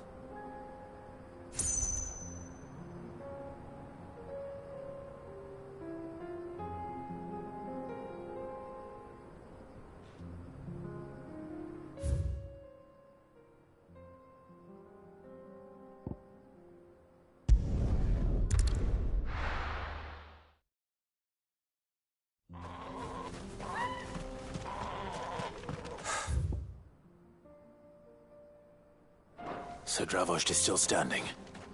For now, at least. If you can swing a hammer, you can swing a sword.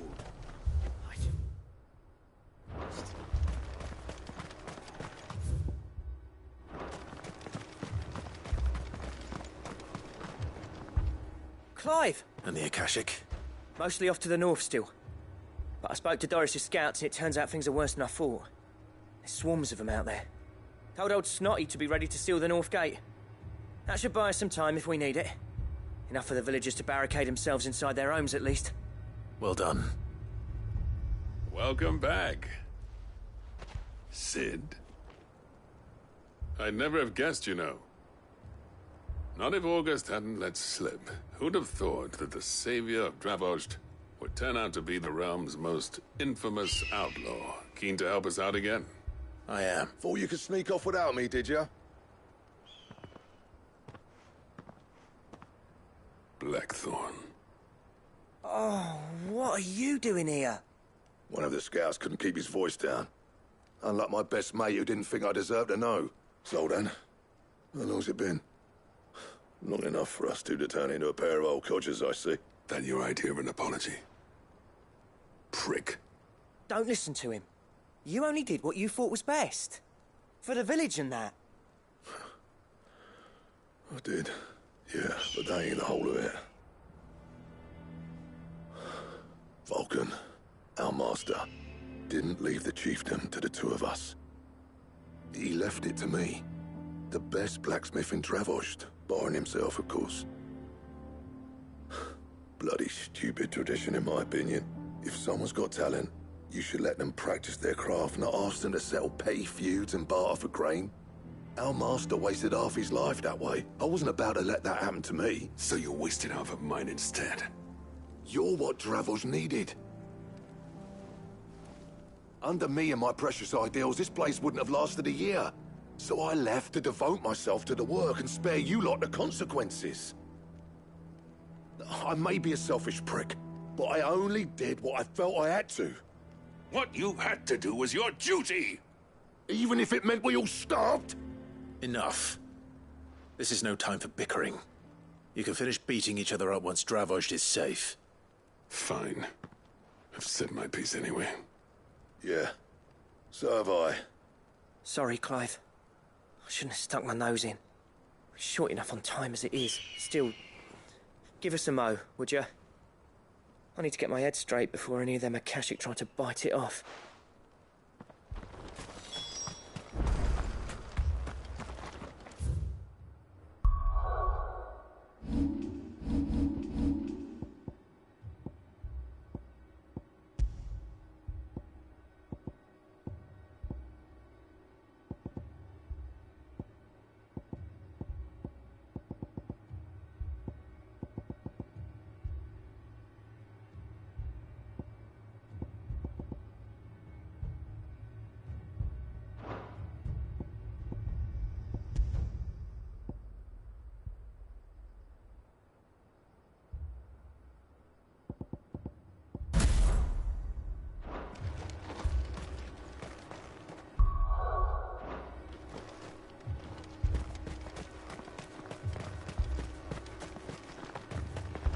Good day. May we meet again.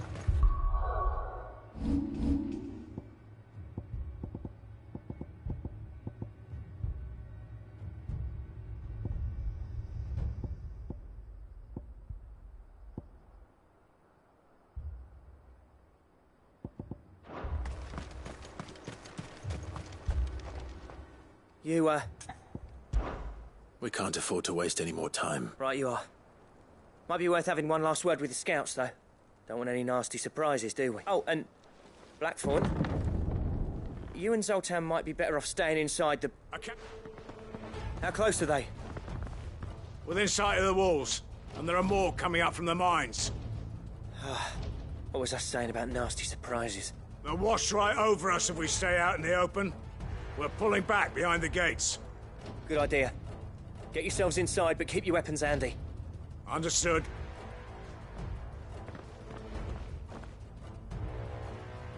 I'm prepared to fight if I have to. Well, let's hope you don't. That's our job. Once the scouts are inside, order your men to barricade the gates. No heroic last stands, you hear me? No fighting at all if you can help it. August's right. I've seen what Akashic beasts can do to armor. The people here are tough and willing, but they ain't equipped to face what's coming. I'm going out there. Start work on the gate as soon as I've left. I'll give you as much time as I can. And if they kill you? You evacuate, then it won't come to that. I promise. You'd better be right. Take good care of Dravoj till I get back. Leave it to me, and give those things what for, yeah?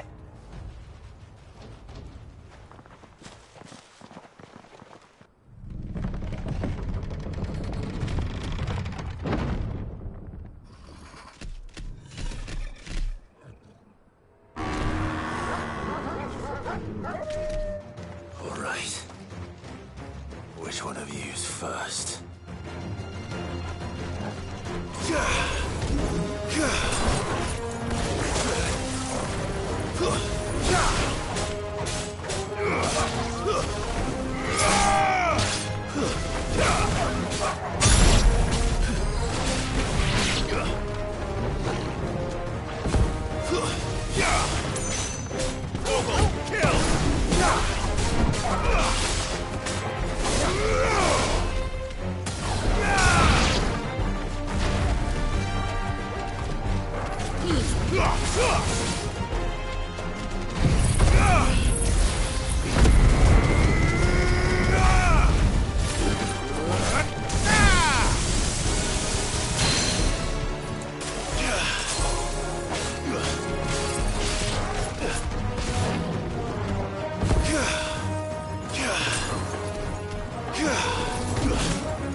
To me, Flame! There's a good boy.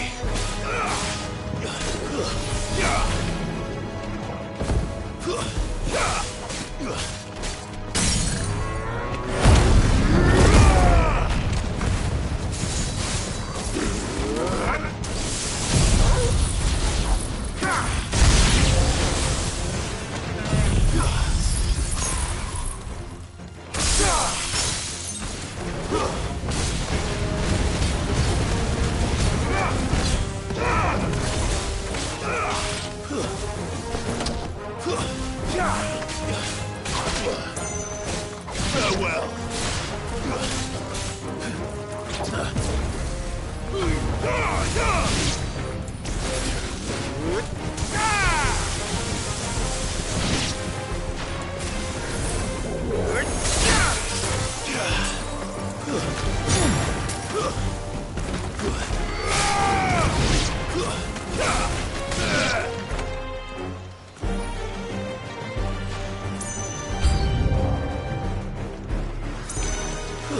Yeah!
Is that it? Apparently not.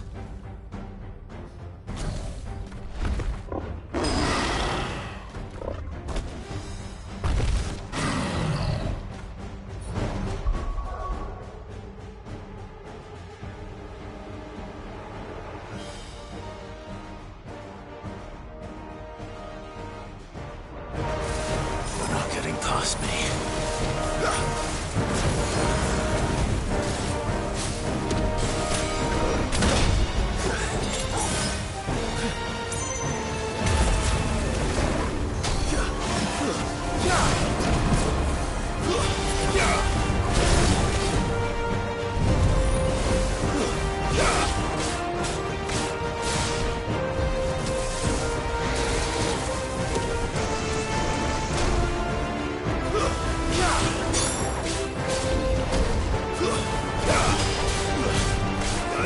Too slow.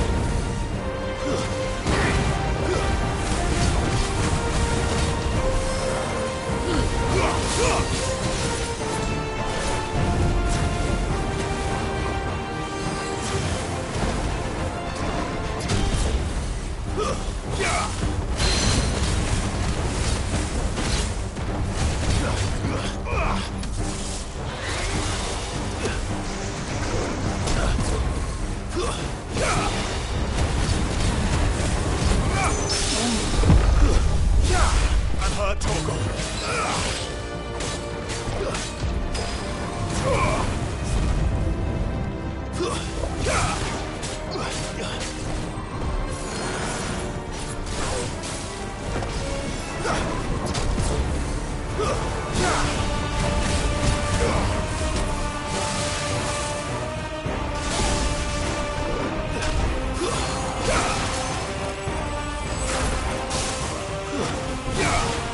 Yeah!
Now, the question is, did I miss any?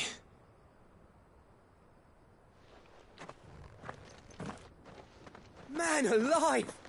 You're still in one piece! I slew as many as I could. As many as I could, he says. The old bleeding lot, more like it. Well, almost. Only almost. Yeah, one or two did try to sneak over the wall. But we got the bastards, don't you worry. Good. Though you do know, more will come in time. In time, yeah. But we can think about them later. Let's get you back inside.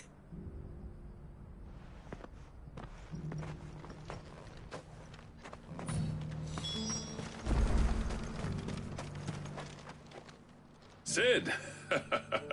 You're even more fearsome than your reputation.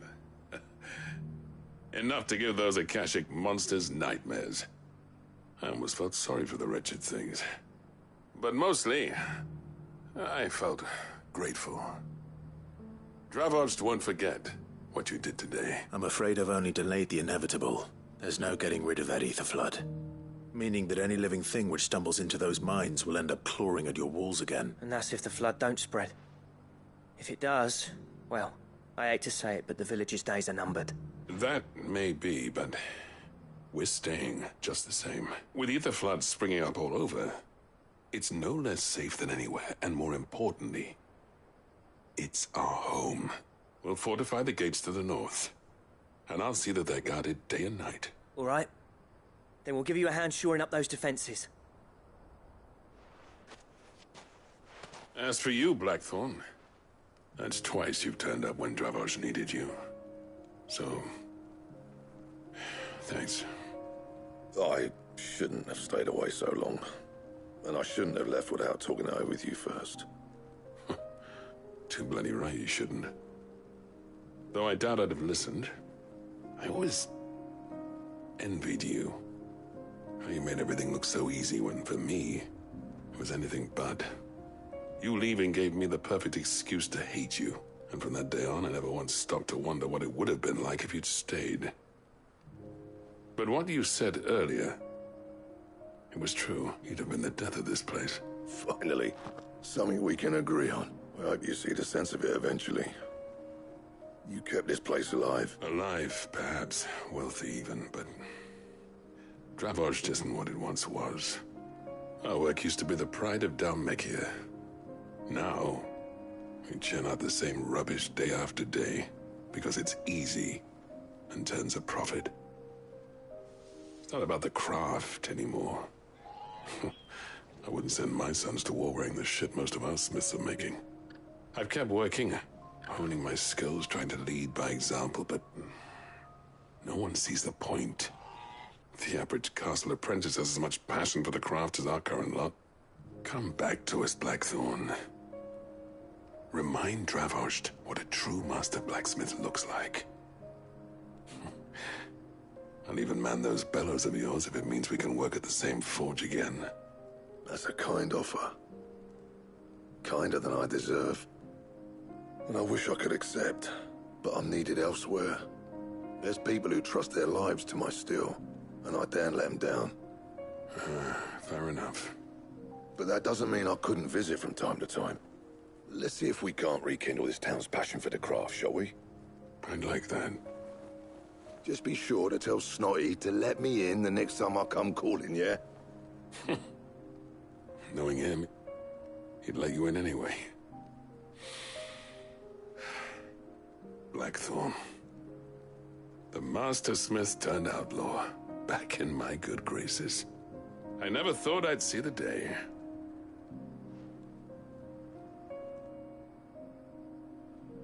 I'd say that went pretty well, wouldn't you? Even better than I'd hoped. Sid, I've got something for you.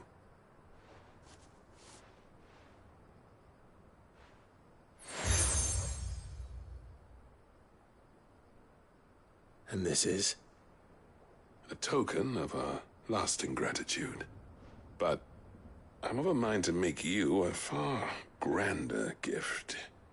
Designs for a certain sword have been passed down from chief to chief for generations. Now hold on, Zoltan. There's a reason no one's made that blade in centuries. There's not been a craftsman equal to the task. I'll admit your cinders make impressive steel, and I've learned to hone an edge Odin will be proud of. But the engravings on that thing are enough to make a jeweler cry. And they're not just for show, either. Have you forgotten what brought you back to Dravozd in the first place? A certain ring? I knew I'd never surpass you with the hammer and tongs. So I turned my hand to a different kind of metalwork. Between the two of us, I'd say we're the equal of any master craftsman ever to have graced a forge.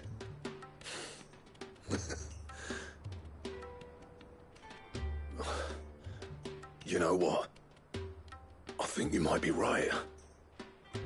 Clive, you wouldn't mind if Zoltan came back to the hideaway, would you? He's more than welcome.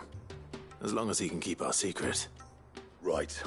Zoltan, get your tools. We've got a legend to forge.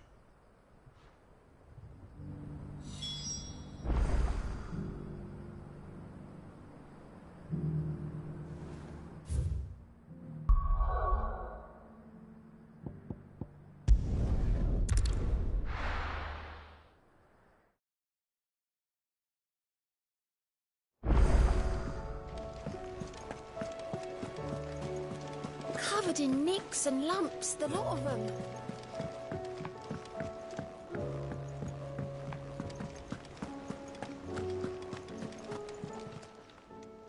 Oh, I wasn't expecting you back. All yours. Best of luck out there, Sid.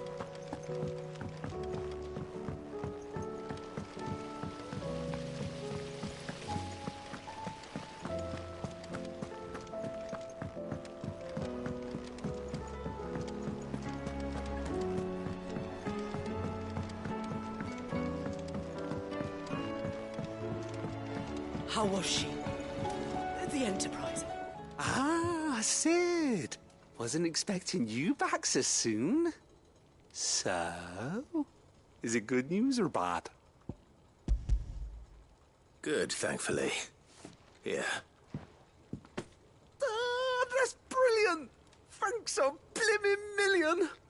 I'll fit into the smelter right away.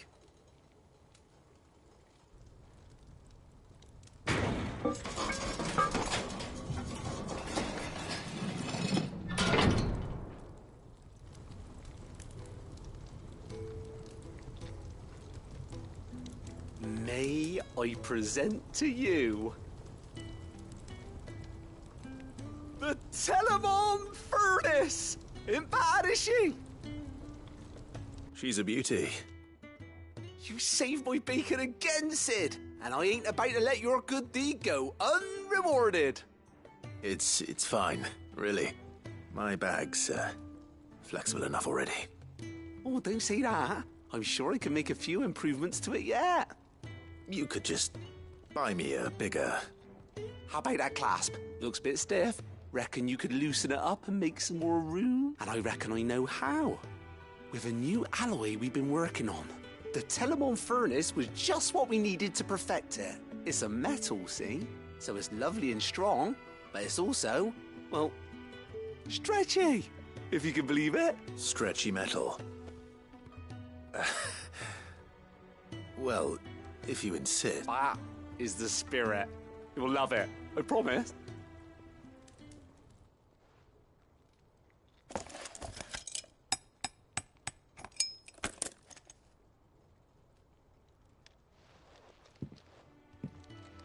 So, what do you reckon?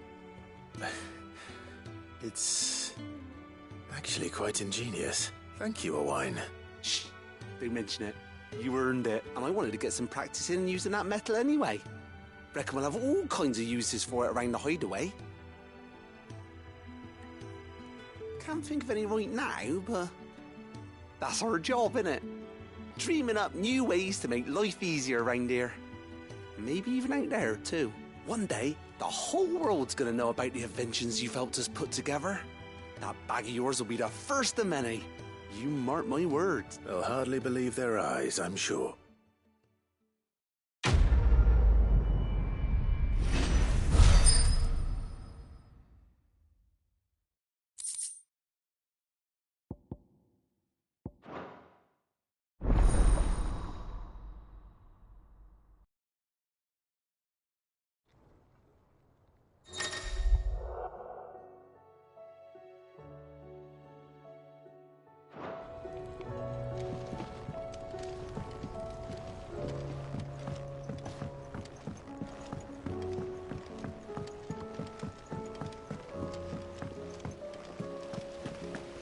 Miss, can we read Miss Editor's story for us? Canva lost? It can't be true.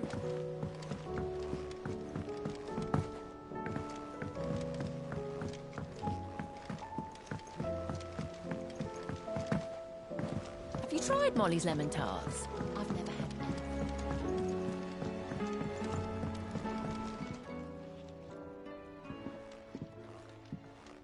Ah, the man himself.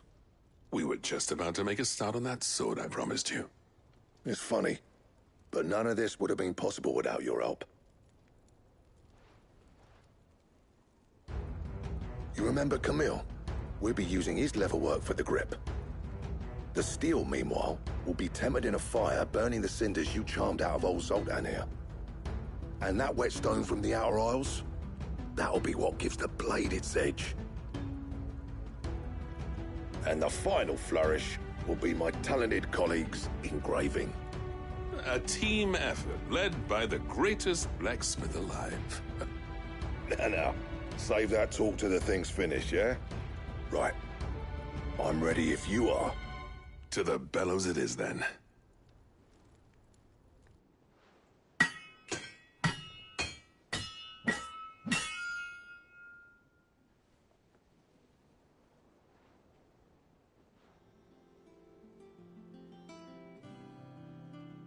Well, bugger me. We actually did it.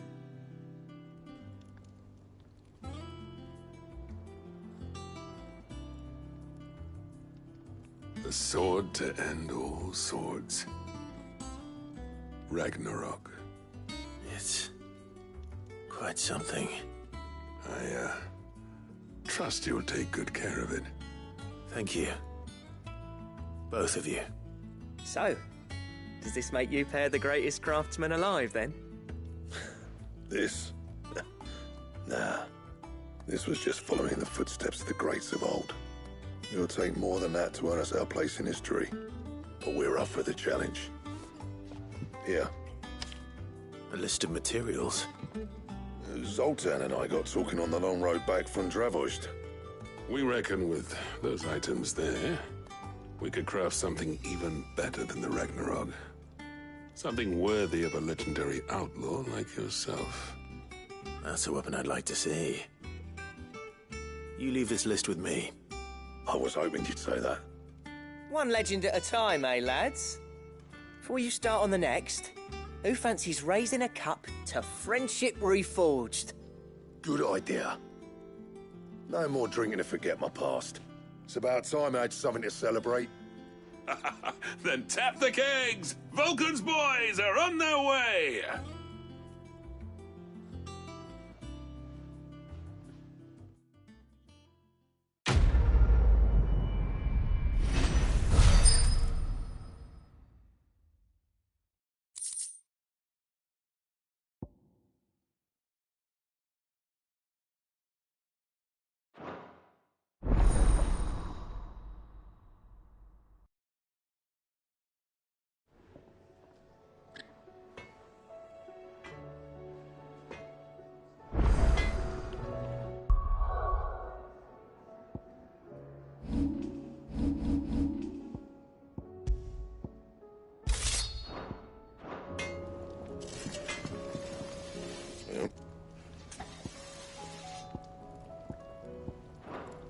I'll keep the forge up.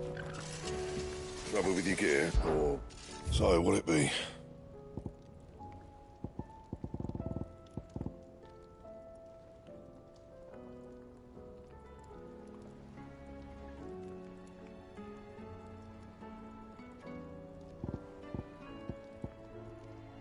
That it? Fine, yeah. I never thought me and Zoltan would ever speak again, let alone work together. And if it hadn't been for you, we wouldn't. You've been a good friend to me, Clive. The best. You do what you need to do, Clive.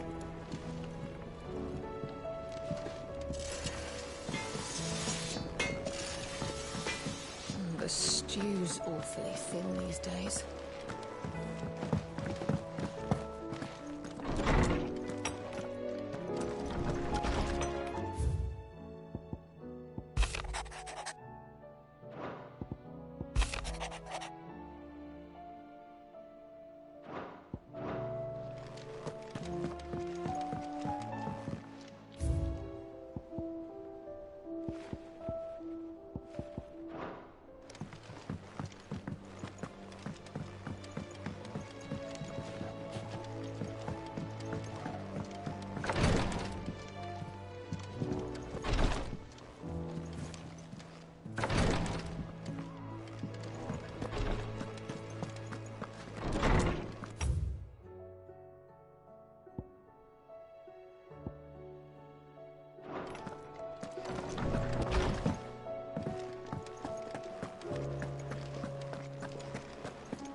How do you split the sea?